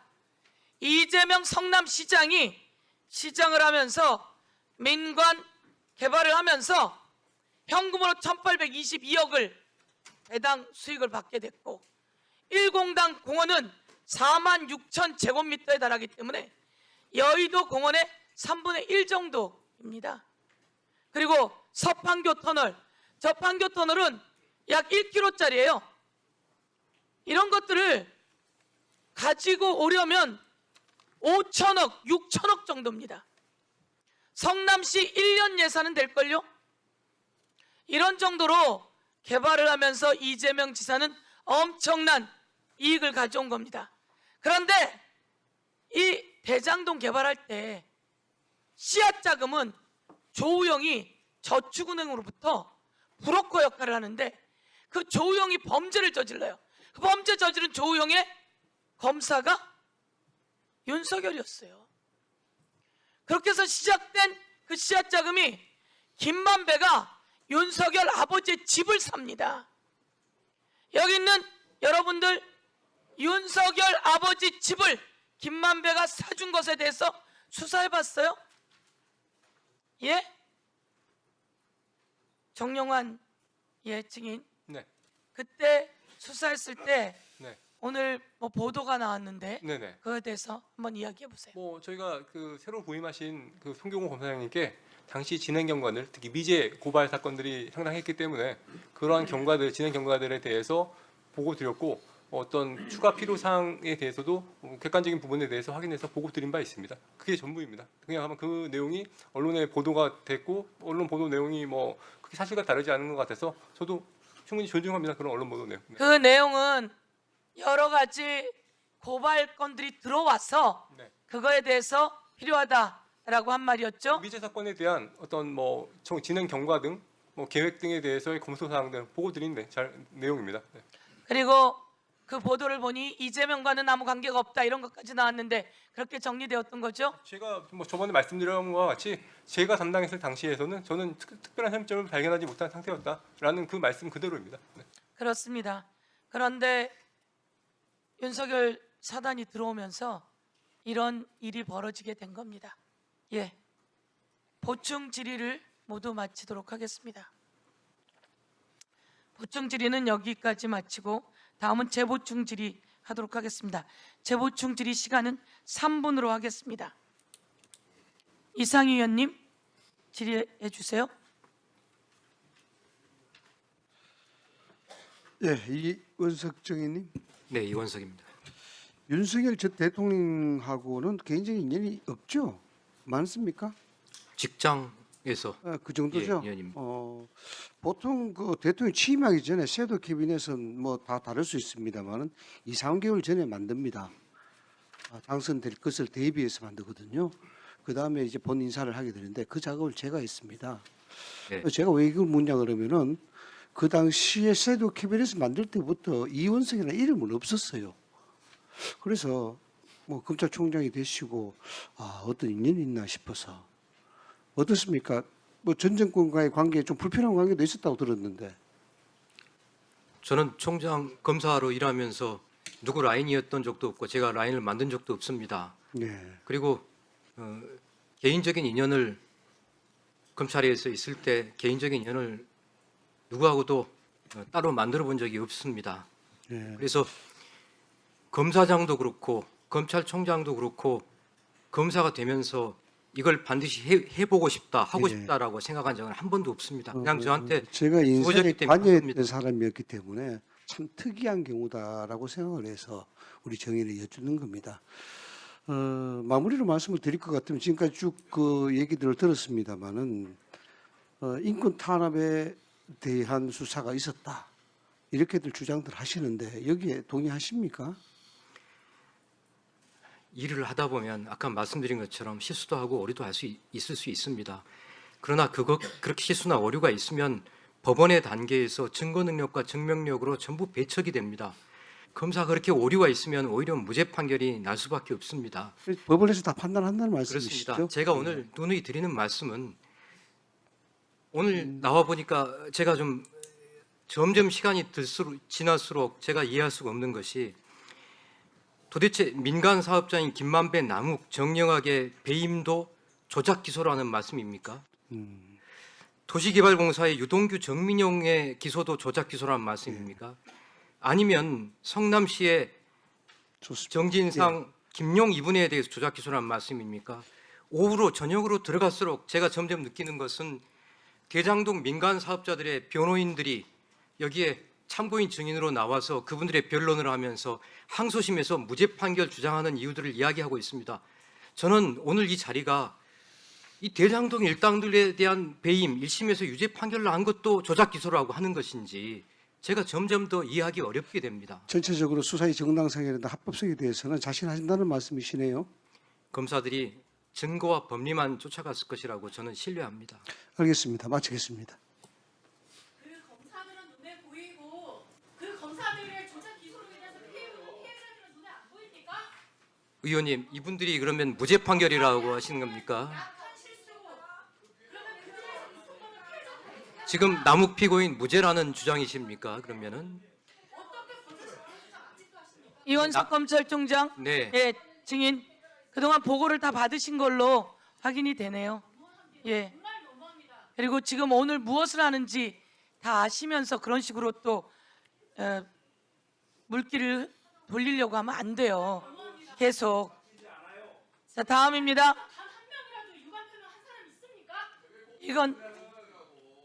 이건태 의원님. 예. 제가 보니까 가장 중심에 송경호가 아니라 이원석 증인이셨어요. 송경호 증인이 아니라 이원석 증인이셨어요. 예. 예. 다음 이건태 의원님 부천시청 해주십시오. 출신 이건태 의원입니다. 이원석 증인에게 묻겠습니다. 네. 저는 이원석 증인과 같이 근무한 연이 있어서 총장이 됐을 때 비록 다른 당 정권 때 총장이지만 기대를 많이 했습니다. 감사합니다. 그런데 지금은 가장 실망하는 총장입니다. 이원석 총장과 심우정 총장 때 그 잘못으로 인해서 검찰이 정치적 중립을 못 지키고 검찰권을 남용해서 행사하는 바람에 결국 검찰이 문패를 내리게 됐는데 오늘 증언을 들어보니까 나는 잘했는데 왜 문패가 내려진지 모르겠다. 이런 식이에요. 제가 사죄의 말씀 드렸습니다. 그 사죄는 그냥 마른 사죄에 불과해요. 깊이 있는 왜 검찰이 문패가 내리게 됐는지 거기에 대해서 깊은 성찰이 없는 것 같아요. 의원님, 제가 세상을 등지고 싶다는 말씀까지 드렸습니다. 그런 얘기 듣고 싶은 게 아닙니다. 지금 이원석 총장 개인 문제가 아니에요. 검찰이 문을 내렸잖아요. 이원석 총장 때 문을 내린 거예요. 그러면 왜 내 대해서 문을 내렸는지 성찰을 해야 될 거 아니에요. 옆에 있는 김태훈 고검장, 그 옆에 있는 정영환 검사장이 이원석 총장 잘했다고 할 것 같아요? 왜 다들 온 국민이 남욱을 체포영장 체포해갖고 2박 3일 동안 구치관에 담가놓은 것에 대해서 그건 80년대 수사 방식이다. 현대 인권사회에서는 있을 수 없는 거다. 다 인식하고 있는데 본인만 적법한 수사입니다. 이렇게 대답하고 있잖아요. 그 문제의 인권의식이 보십시다. 윤석열이 정권 잡았는데 대선 때 패배자를 향해서 8건의 공소 제기했어요. 그 8건의 공소 제기 결재한 사람이 이원석 총장이에요. 그런데 한번 생각을 해보세요. 자기의 대선 경쟁자를 향해서 8건의 기소했어요. 그러면 세상 모든 사람이 그렇게 생각해요. 이건 정치 보복이 냄새가 짙다. 오늘 얘기 들어보니까 이윤석 총장 거기에 대해서 문제의식이 전혀 없어요. 법과 법리와 증거에 따라갔을 뿐입니다. 전 정부에서 시작된 수사입니다. 그거 가지고 설명이 됩니까? 네, 사실이 그렇습니다. 국민이 검찰의 문패 내린 것에 대해서 국민이 잘했다고 그래요. 그러면 이 현상에 대해서 내가 총장 때 이 문제가 발생했는데 왜 이렇게 됐는지 성찰해야 될 거 아니에요. 성찰하고 성찰하지 않았어요. 의원님 말씀대로만 하면 성찰입니까? 이윤석 총장 얘기 더 이상 듣기 싫어요. 하나 물어볼게요. 유동규에 대해서 법원이 공소장 변경을 요구했는데 결국 안 해가지고 무죄가 선고됐어요. 거기에 대해서 어떻게 생각하세요? 제가 당시에 알지 못한 일입니다만 이번에 나오면서 답변 드리는 것은 야인이 돼서 2년이 되었기 때문에 아무런 자료가 없습니다. 전부 언론을 보고 제가 혼자서 언론 검토해서 나온 겁니다. 제가 그것도 따져봤더니 지난번에 구자연 대행이 나와서 한 이야기도 그것은 공여와 수수 쪽의 사실관계가 다르기 때문에 2심에서도 무죄가 나왔지만 상고심을 통해서 다투고 있습니다라고 구자연 대행이 말하는 것 제가 그 정도만 알고 있습니다. 예비적 병합을 하면 검찰의 소신도 지키면서 무죄도 막을 수 있었어요. 그런데 예비적 병합을 안 해가지고 결국 무죄가 2심까지 났잖아요. 의원님 정반대의 사실을 어떻게 예비적으로 할 수 있겠습니까? 결국 유동규를 봐주고 변명하는 겁니다. 결국 만약에 이걸로 특검이 시작되면 직무유기의 평가를 받게 될 겁니다. 교부와 수수인데 수수가 아니라 교부로 하면 또 봐줬다고 하시지 않겠습니까? 여러분은 협조한 유동규를 봐주고 김용을 엮고 하려고 했던 거예요. 그것을 이야기하는데 다른 대답을 하고 있는 거죠, 지금. 자, 아니 진짜 세상이 많이 바뀌었는데 어떻게 옛날식 방식이 그대로 오지?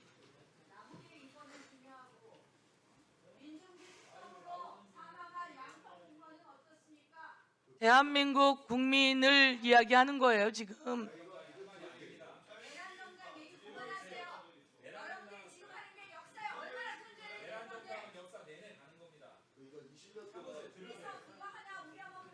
네. 자,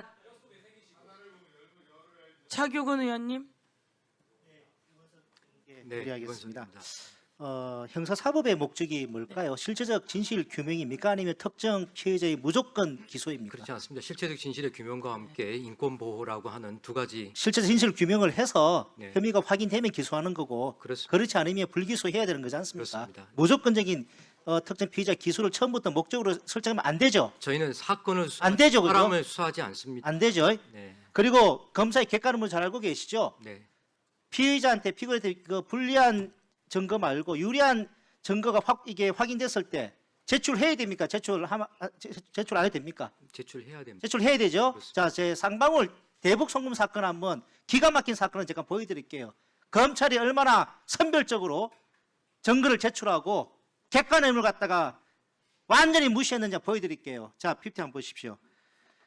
자, 수원지검에서 2023년 4월 20일에 국정원에 자료 제출을 요청을 합니다. 그래서 국정원이 36건을 이미 제출합니다. 그리고 대북 수집 그게 높은 거는 66건은 목록만 제출해요. 자, 그다음 23년 5월 10일에 유도윤 검사, 국정원을 파견한 유도윤 검사가 대북 수집 66건을 열람합니다. 그래서 13건을 추려요. 13건을. 그리고는 직원한테 이야기합니다. 좀 이따가 검찰 압수수색이 나올 거니까 대비해라. 그리고 9일 후에 수원지검이 국정원 압수수색 와요. 그 딱 13건 추린했던 그것만 압수수색 갑니다. 그리고 23년 6월 20일 검찰이 그 13건 가지고 국정원 정보관 정인신문합니다. 근데 국정원 정보관이 이거 말고 더 있는데요 말을 해요. 그러니까 법원의 직권으로 압수수색 영장을 21일에 발부를 합니다. 그래가지고 검찰이 또 국정원 압수수색하러 가요. 근데 국정원에서 이때 또 제출한 자료가 뭐냐? 맨 처음에 4월 20일에 이미 제출한 그 자료 36건 중에 32건을 제출해요. 대북 기밀.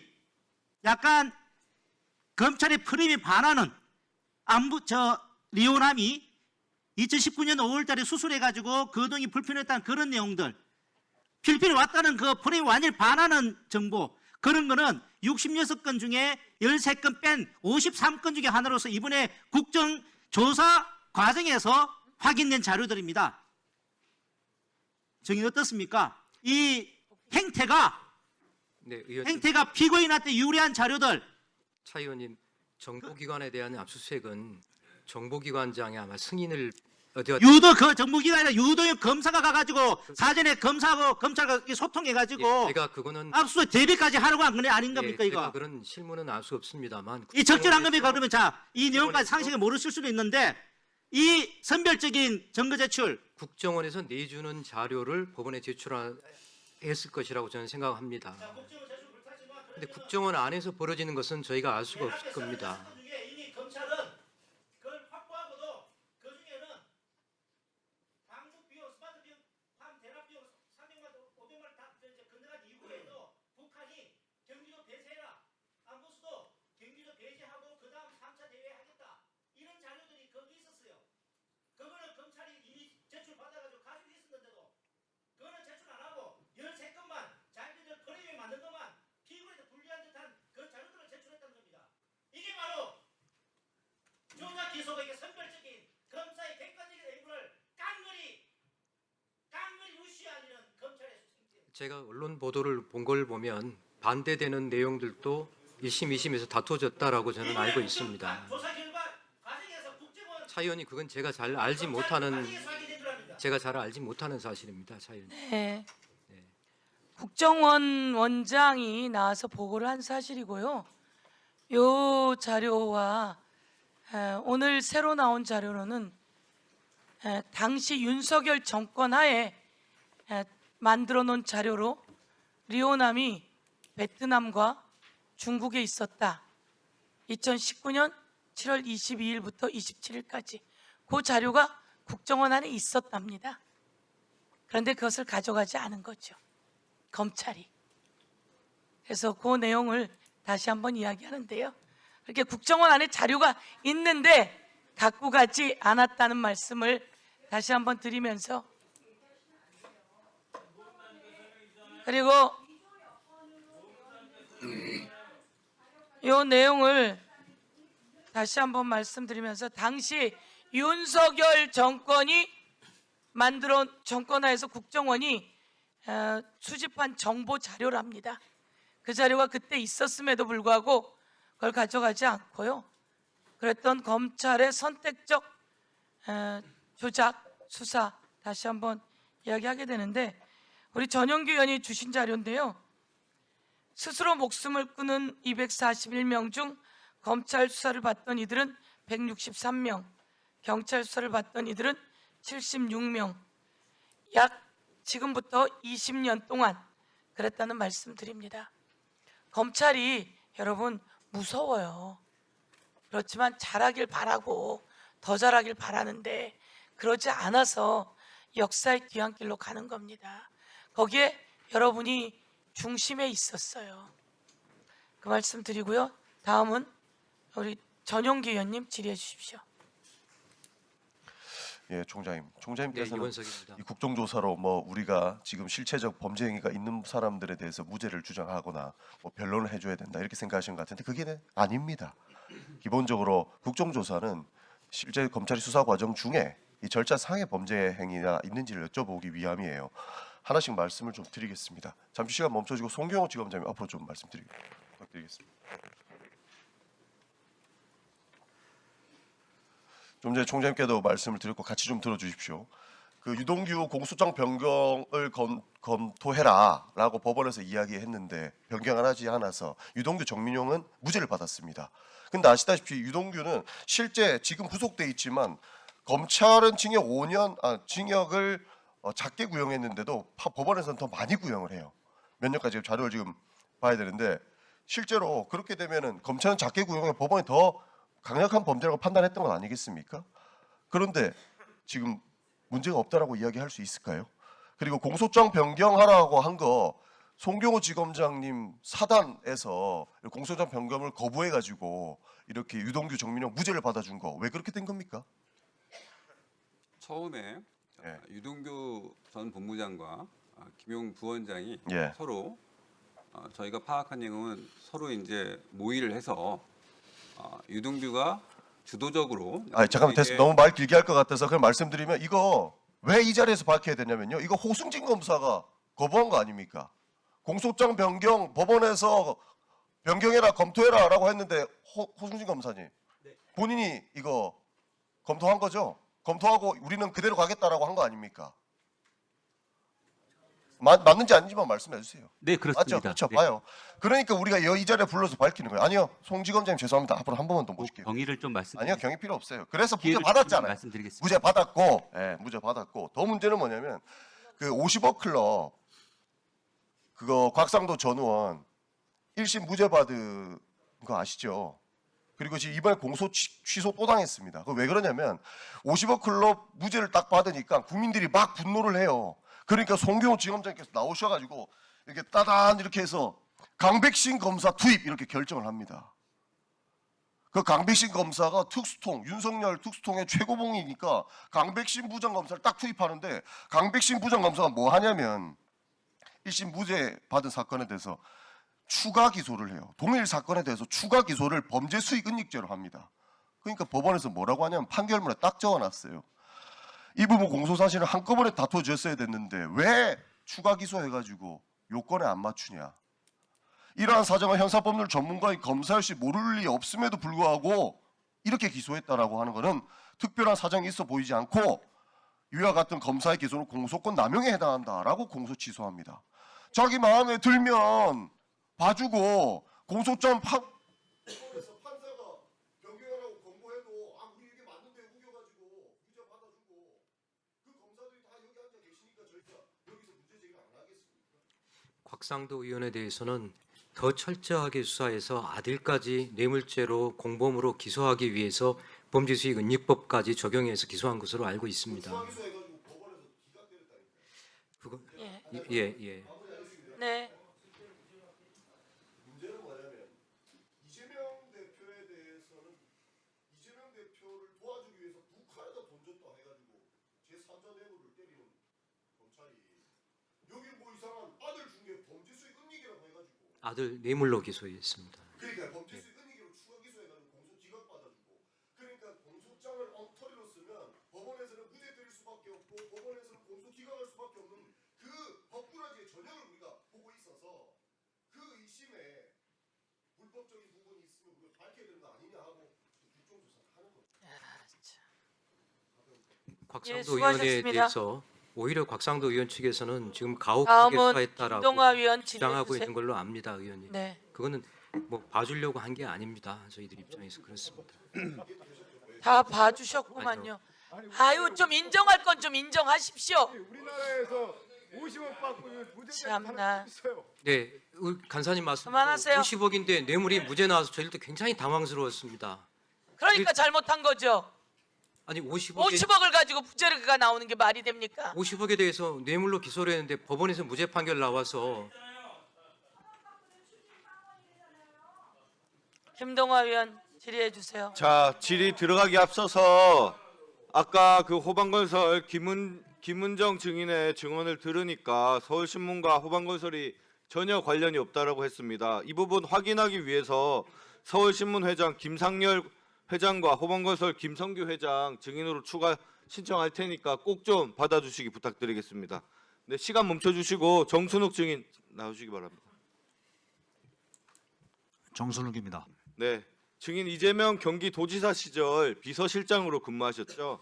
네, 2년 6개월 동안 비서실장 근무했습니다. 네, 법인카드 사건 관련 질의하겠습니다. 증인 이재명 법인카드 사건 관련해서 당시 비서실장이라는 이유만으로 기소당하셨죠? 네, 전혀 그 증거가 한 건도 없는 상태에서 기소가 됐습니다.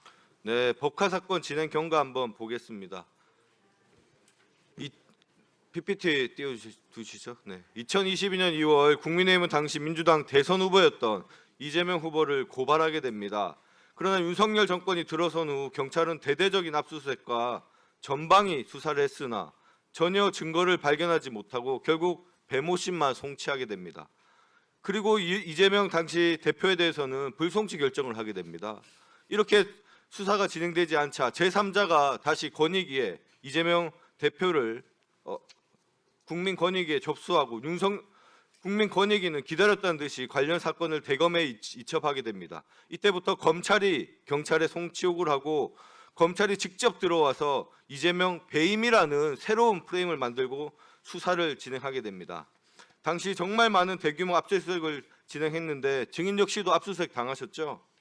제가 2024년 1월 1일자로 광명 부시장으로 부임을 했는데 광명시와 전혀 상관없는 상태에서 2월 달에 압수수색이 들어왔습니다. 사무실, 자택, 관사, 제 개인 차량 2호차 대대적인 압수수색이 있었습니다. 네, 증인뿐만 아니라 수백 건의 압수수색이 진행되고 공무원도 1인당 적어도 2회 이상, 많은 경우 8회까지 소환되었고 오직 오전부터 야간까지 장시간 조사받은 사례도 있다고 합니다. 증인도 조사 많이 받으셨나요? 네, 여러 차례 가서 조사받았습니다. 당시 업추비를 조사하다가 업추비가 부족하자 경기도청 여러 부서에 걸친 다른 법인 카드까지 탈탈 털고 이것도 부족하자 법인 차량, 세탁물 할 것 없이 벌집 쑤시듯이 수사를 진행했다고 하는데 맞습니까? 네, 맞습니다. 자, 2021년 말부터 3년이 넘도록 음식점 129곳, 경기도청과 관련 공무원들까지 수백 차례 압수수색을 진행하며 먼지털이식 수사를 하고 결국 증거도 없음에도 비서실장이 알았으니 지사도 몰랐을 리 없다라고 해서 증인과 공범으로 함께 기소됐죠. 네, 2023년도 11월로 기억이 됩니다. 저는 그때 완주에서 교육을 받고 있었습니다. 1년짜리. 그 당시에 검찰에서 갑자기 도청에 들이닥쳐서 20여 명의 그 공무원들을 토끼몰이 하듯이 한쪽 공간으로 모이게 한 후 핸드폰을 압수수색했습니다. 그게 시작이 된 겁니다. 그 당시 겪었던 상황과 본인의 소회를 짧게 좀 말씀해 주세요. 그 당시 그 핸드폰을 압수수색당한 직원들은 총무과 의전팀 직원, 또 비서실 직원, 또 총무과 업무 추진비를 집행하는 총무팀 직원들로 주로 그 핸드폰 압수수색이 이루어졌습니다. 그 직원들의 그 핸드폰을 포렌식을 하고 비번을 다 알아내고 소환 조사가 계속 참고인 조사가 이루어졌고 저도 역시 검찰에 불려져서 참고인 조사를 시작으로 기소까지 됐는데 수천 건 수만 건의 텔레그램과 카톡을 다 확인을 했음에도 불구하고 비서실장이 지시를 했거나 보고를 받았던 단 한 건의 그 증거도 나오지 않았고요. 더더군다나 저는 이렇게 반문하고 싶습니다. 대한민국의 어떤 도지사가 샌드위치를 갖다 줘라, 과일을 갖다 달라 이런 말씀을 하시는 도지사가 있을지 그게 정말 지금도 의문스럽고요. 정말 안타까운 건 그 당시 지사님을 모시고 근무했었던 직원들이 정말 그 자랑스러운 마음, 프라이드를 갖고 일을 했는데 그 조사가 이루어진 후에 저는 그 정말 가슴이 아팠습니다. 그 지금도 심리 치료를 받고 휴직을 하고 그런 직원들이 있습니다. 지금 그런 직원들이 아직까지도 그 트라우마에 그 힘들어하는 것을 보면서 정말 직업 공무원이 희생이 되는 일이 다시 되풀이되지 않았으면 하는 그런 말씀을 드리고 싶습니다.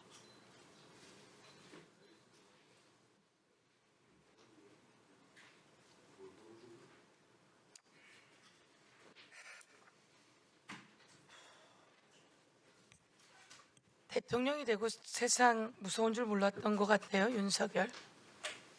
다음은 나경원 의원님 질의해 주세요.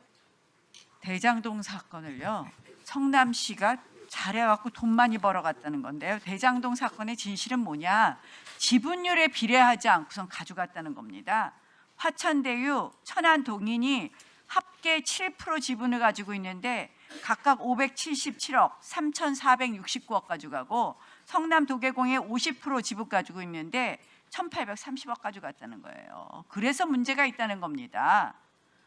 이런 지금 말도 안 되는 지분율에 비례하지 않는 배당 받아간 거, 이거 이렇게 설계한 거 다 남북 일당들이 다 가져가게 한 거 아닙니까? 천문학적으로.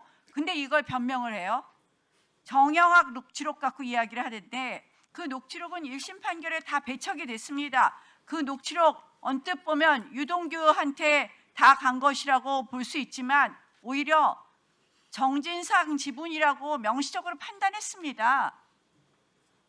저는 저희가 이거 하고 있는 것이 역사에 다 기록될 거라고 생각을 합니다. 정용환 증인, 네. 아까 이렇게 얘기했죠. 보니까 일기 수사팀인데 혐의점은 찾지 못했다 이렇게 얘기했죠. 이재명, 정진상 등에 대한 혐의점은 찾지 못했다. 특별한 혐의점을 발견하지 못한 상태였다. 근데 오늘 보도를 보니까 네. 이거 단독으로 나왔어요. 네, 알고 있습니다. 이 수사 보고서는 지금 우리 안 준대요. 뭐 네. 이런 말도 안 되는 국정조사 하는데 이 수사 보고 국정조사가 지금 재판에 다 영향 주는 거 아닙니까? 근데 여기 뭐 수사와 뭐 재판에 영향을 줄 것 같아서 안 준다고 하는데 여기 보도에 의하면 대장동 자금을 추적해 업무상 배임, 횡령, 뇌물 관련 거래 내역을 확인했다 이렇게 돼 있습니다. 지금 정영환 증인이 한 얘기하고 배치되는 것 아닙니까? 지금 어떤 부분을 말씀하시는지 제가 정확히 아니 이렇게 나왔습니다. 그러니까 차라리 이 내용이 없으면 없다, 있으면 있다. 이 수사 보고서 내놓게 하세요. 고검에 있죠 지금. 네, 저는 가지고 있지 않습니다. 그러면 이런 말이 있다고 하는데 제가 이제 서영교 의원님 말씀하셨던 때 지적하셨을 때 말씀드렸던 것처럼 그때 고발 미제 사건이 상당 부분 많이 있었기 때문에 그 미제 사건들에 대한 진행 경과 또 뭐 당시 수사 자, 상황을 이렇게 돼 정리한 자료로 있으니까 이 내용이 틀리면 검찰에서 고발을 하든지 하세요. 네네. 이제 저 확인. 이 내용이 맞다면 지금 말씀하신 게 위증이 되니까 이 내용에 대해서 명확하게 하세요. 네, 알겠습니다. 자, 녹취록 잠깐 트세요. 자, 우리 확인해 보면 정일권 증인 나오세요. 이렇게 맨날 거짓말하고. 그러니까 내가 또 어쨌든 그래가지고 그때 정인상한테 설날인데 안 줬겠냐 돈을? 아니 그래서 내가 일부에서 조사를 다시 했거든 그때.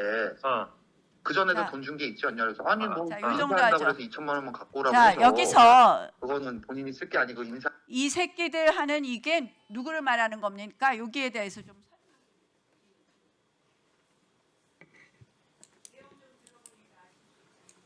내용 조금 더 들어볼 수 있을까요? 제가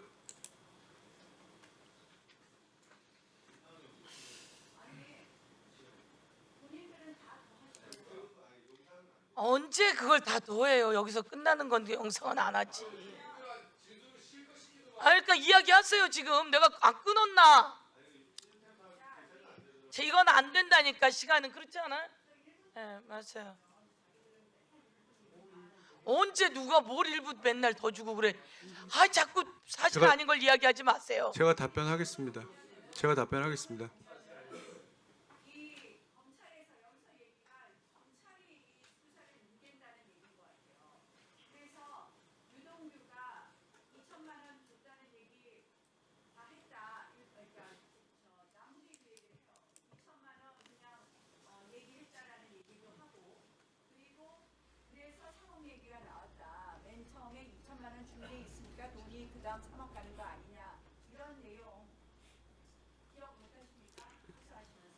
해당 내용은 지금 유동규 씨와 남욱 씨의 대화 내용 같은데요.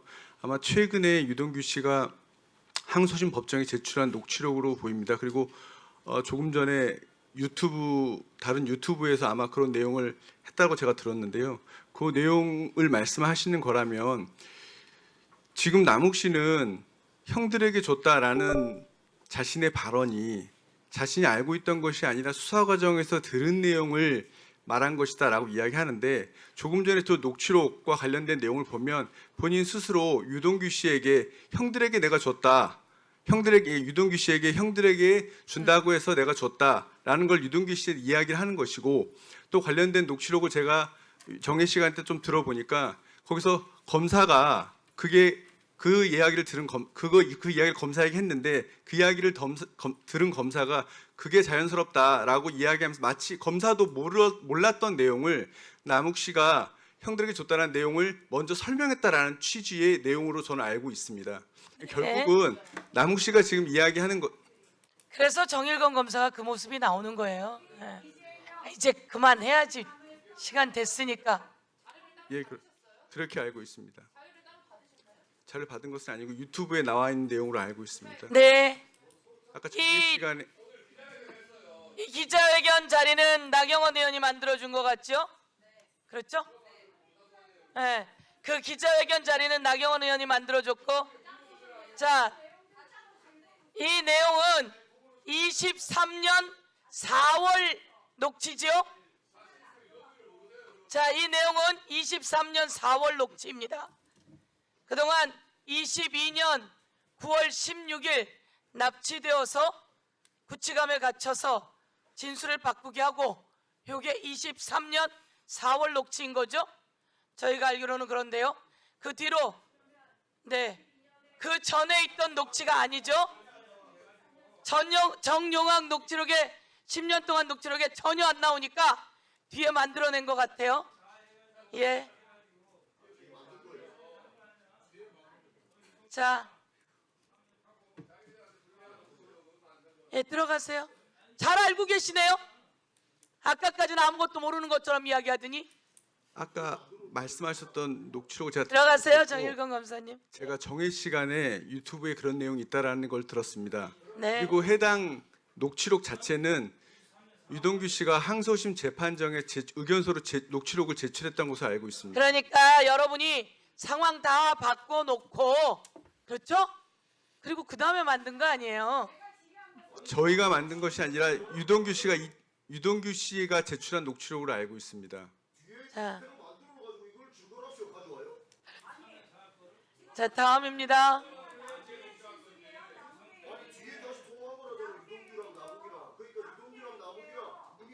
그러니까 그 전에 증거가 없으니까.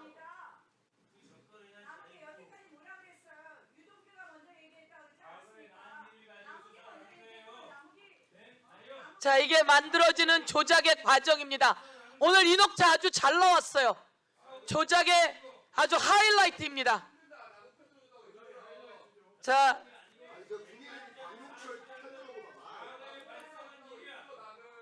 여러분이 우리는 단 하나의 목표, 이재명을 잡는다. 그 과정에서 지나가고 진술이 바뀌고 그리고 구속되어서 구속 만료로 끝나고 나온 다음에 만들어지는 이 녹취, 이것이 바로 조작의 하이라이트다, 이렇게 봅니다. 자, 다음입니다. 양분함 의원님 질의해 주십시오. 아니, 내가 아까 나경원 의원님을 그 지하에서 만났어요. 그래서 소통관으로 가시더라고. 그래서 그런가 보다 그랬는데 그거 하러 가셨군요. 네. 다음. 김경환 증인 나오세요. 네. 김경환 증인. 그래서 우리가 화들짝 놀랐구나, 엘리베이터에서 만날 때. 예, 질의하겠습니다. 제가 보충 질의 시간에 황백신, 엄희준 증인이 유동규에 대해서 접견제한 조치한 걸로 질의를 했는데 자료 미스가 있어서 잘못 판단했습니다. 접견제한 사실이 없습니다.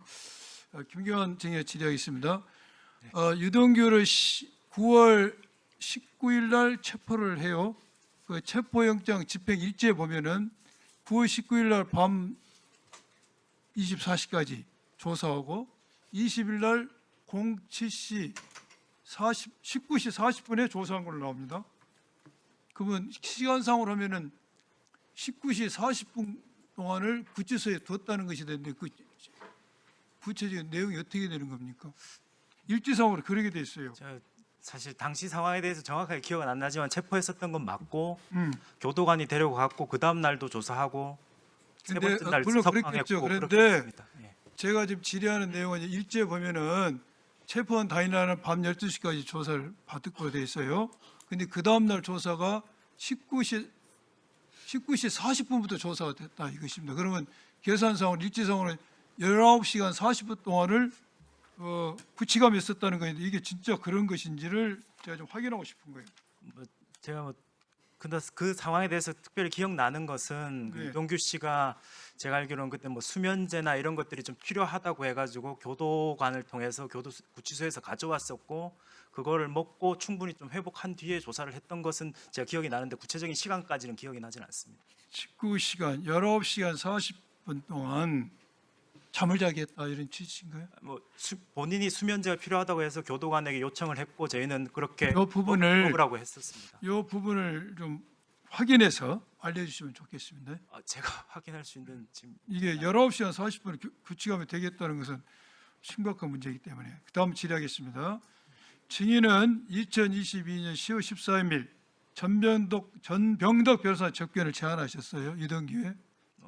제가 여기에 제안하지는 대해서는 않았습니다. 여러 가지 이야기가 있습니다. 그건 제가 건너뛰도록 하고 이무열 수사관이 전병덕 변호사에게 이야기합니다. 오늘은 변호사님과 접견을 원하지 않고 누가 유동규가 다음 주에 출소하게 되면은 나가서 전화를 드린다고 합니다. 라고 말했어요. 그런데 역시 다음 주인 일주일 후에 10월 20일 석방이 됐습니다. 그래서 제가 질의하고 싶은 내용은 이날 10월 14일 날 이미 증인이 유동규에게 다음 주에 석방한다고 약속을 한 날이에요.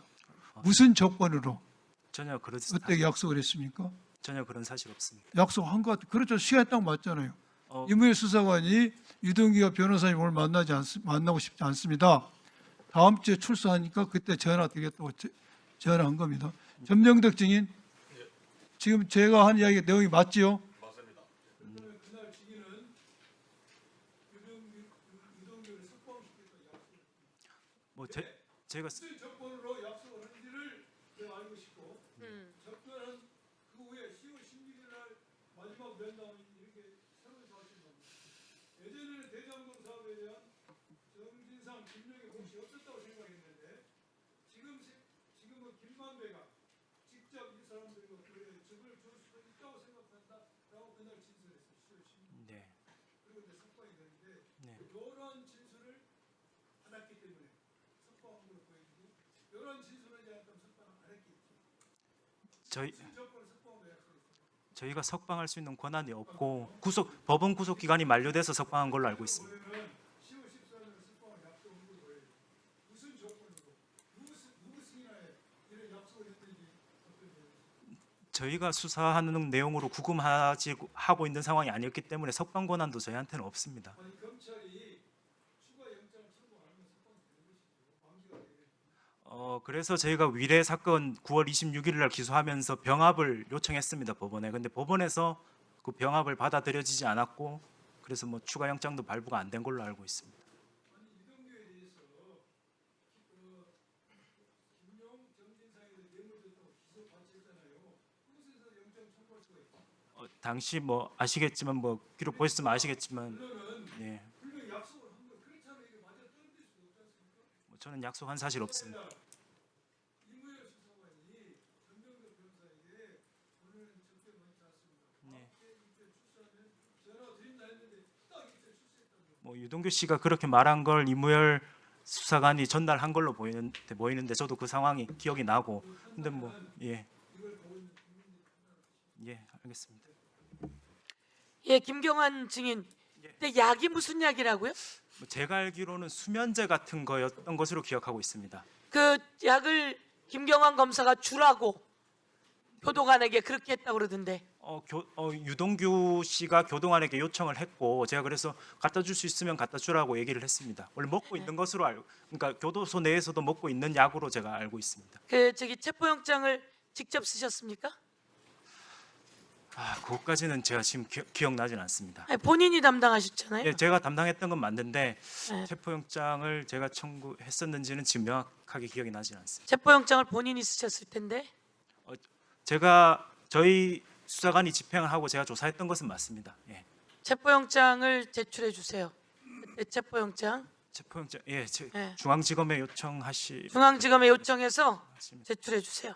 체포영장을 어떻게 썼는지 보도록 하고 거기에 대기를 구치감에 시켜주세요라고 이렇게 기록한 사람은 김경환 검사더라고요. 김경환 검사가 구치감에 대기할 것을 요구함 이렇게 되어 있더라고요. 예. 자료를 가지고 오세요. 제출해 주세요. 네. 네. 다음 윤상현 의원님 질의해 주세요. 호성진 예 나오시죠.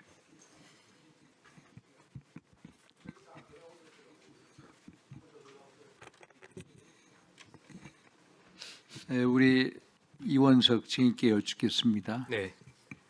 우리 증인께서는 정말로 법치 파괴 현장이 있습니다.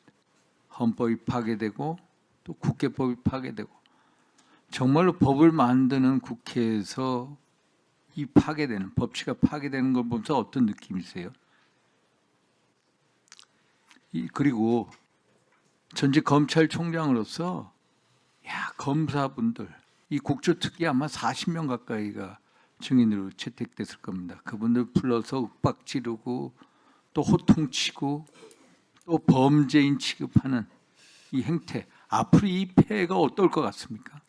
제가 작년까지는 로스쿨에서 강연을 하면서 로스쿨생들이 검찰이 이렇게 어려운 상황인데 검사를 지망해도 되겠습니까? 했을 때 컵에 따라 있는 물을 마시려고 하지 말고 여러분이 컵에 물을 채워라. 그래서 검찰로 많이 와주기 바란다라고 말을 했습니다.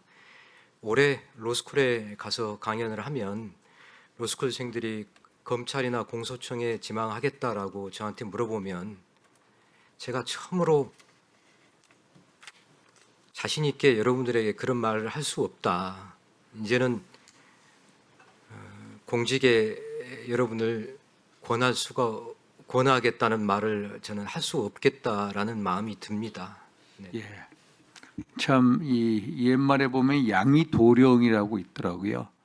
어미도령 길을 막고 방울을 훔친다.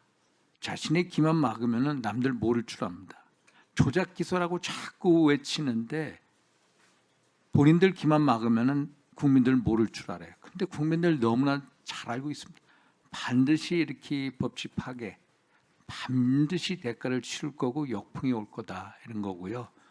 우리 호승진 우리 증인께 아까 하려고 한 얘기가 있었죠.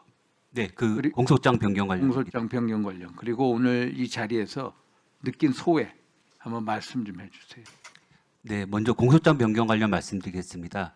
그 지난번 모 의원님께서 검찰은 처벌하려고 기소하는데 왜 안 했냐라고 말씀하셔서 제가 그 얘기를 듣고 사실 조금 놀랐는데 저희는 무조건 사람을 처벌하는 데 주안점이 있는 게 아니라 가장 중요한 건 실체입니다. 실체에 맞게 처벌을 돼야 됩니다.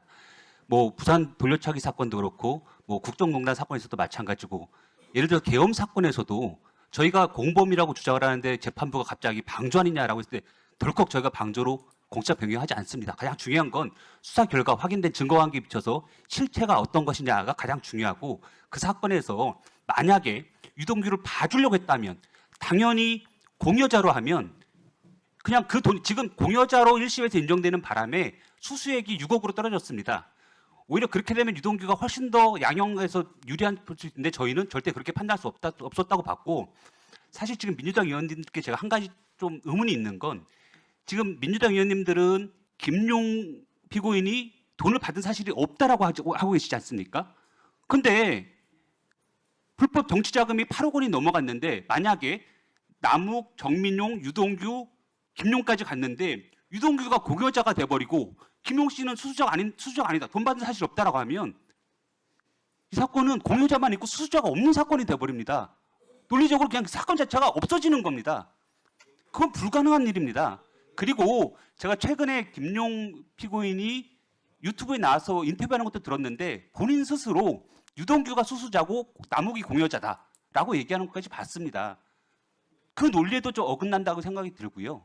그리고 무엇보다 제가 우려스러운 것은 지금 뭐 한 가지 소위를 말씀해 보시라는데 저는 그 부분 굉장히 우려가 됩니다. 지금 저희가 항소심에서도 상고 이유로 삼아가지고 유동규는 10년을 넘게 김용과 정치적 공동체로 지냈기 때문에 이 사건의 실체는 김용 유동규가 수수자 측이다라고 해서 상고를 해놓은 상태인데 이 만약에 진짜 이게 대법원에서 저희 주장이 받아들여진다면 이 의원님들 나중에 어떻게 하시려고 하시는지도 약간 굉장히 좀 놀랍고 근데 오히려 너무 지금 재판 중인 사실에 대해서 자꾸 그렇게 말씀을 하시니까 그게 대법원 재판에 영향을 미칠 것 같아서 매우 사실은 걱정이 됩니다.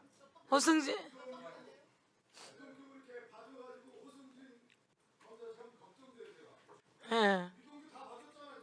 저희는 절대 그런 사실이 없습니다. 그런 부분도 이미 법원 판단에서 김용 재판 1, 2심, 대장동 사건 1심에서 다 판단이 된 부분입니다.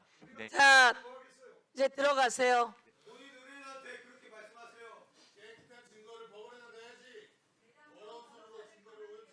지금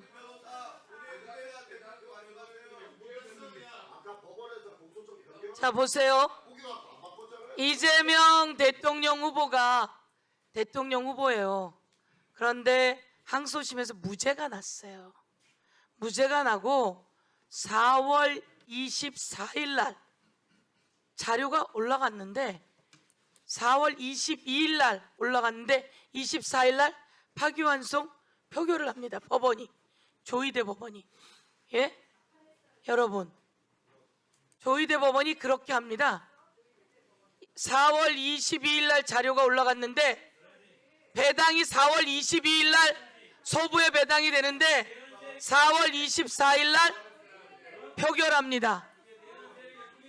그리고 파기환송은 5월 1일 날 하죠. 단 이틀 만에. 법원이 윤석열과 법원이 그렇게 연결되어 있다는 걸 다시 한번 여러분께 말씀드리면서 자, 신할찬 변호사 지금 오승진 증인이 이야기한 것에 대해서 이야기 한번 해보세요. 네, 뭐 저는 이 사건의 현재도 변호인이기 때문에 말씀드리는 게 뭐 적절치 않은 부분이 있다고 말씀하시지만 뭐 물어보시니 대답하도록 하겠습니다. 그 오승진 검사님께서 말씀하시는 거는 그 유동규가 김용 부원장에게 돈을 제공했다는 기본적 사실관계 아래서 김용 부원장은 수수의 공범이라고 기소한 부분, 뭐 그 법적 판단은 당연히 검찰이 그렇게 할 수 있고 검찰에서 당연히 공소장 변경 요구에 대해서도 그대로 유지할 수 있다고 생각합니다. 근데 다만 문제가 되는 부분은 저희는 당연히 유동규가 김용 부원장에게 정치자금을 제공하지 않았다라고도 주장을 하고 있지만 유동규가 그렇게 진술하도록 하기 위해서 그 진술을 공소 단계에서도 유지시키기 위해서 1심에서도 처벌을 안 받은 그 해당 공소사실을 예비적 공소사실 즉 똑같이 돈이 흘러간 건 맞지만 이 행위를 수수의 공범으로 평가하느냐 정치자금의 제공으로 평가하는지에 대해서 양립이 불가능한 범죄 사실에 대해서 충분히 예비적 태길적으로 공소사실 변경이 가능한데 통상적으로 다른 일반적인 사건에서 그렇게 많이 실제로 검사가 하기도 하는데도 불구하고 그렇게 평가하지 않은 부분이 유동규 진술이 공소 유지 단계에서도 유지되게 하도록 하는 것이 아닌가라고 의혹을 제기하고 있고 뭐 검사님들께서 말씀하시는 대로 법원의 주장이 들어가 있는 상황이고 뭐 법원에서 판단이 이루어질 거라고 생각하고 있습니다. 예. 다음은 이용우 의원님 질의해 주세요.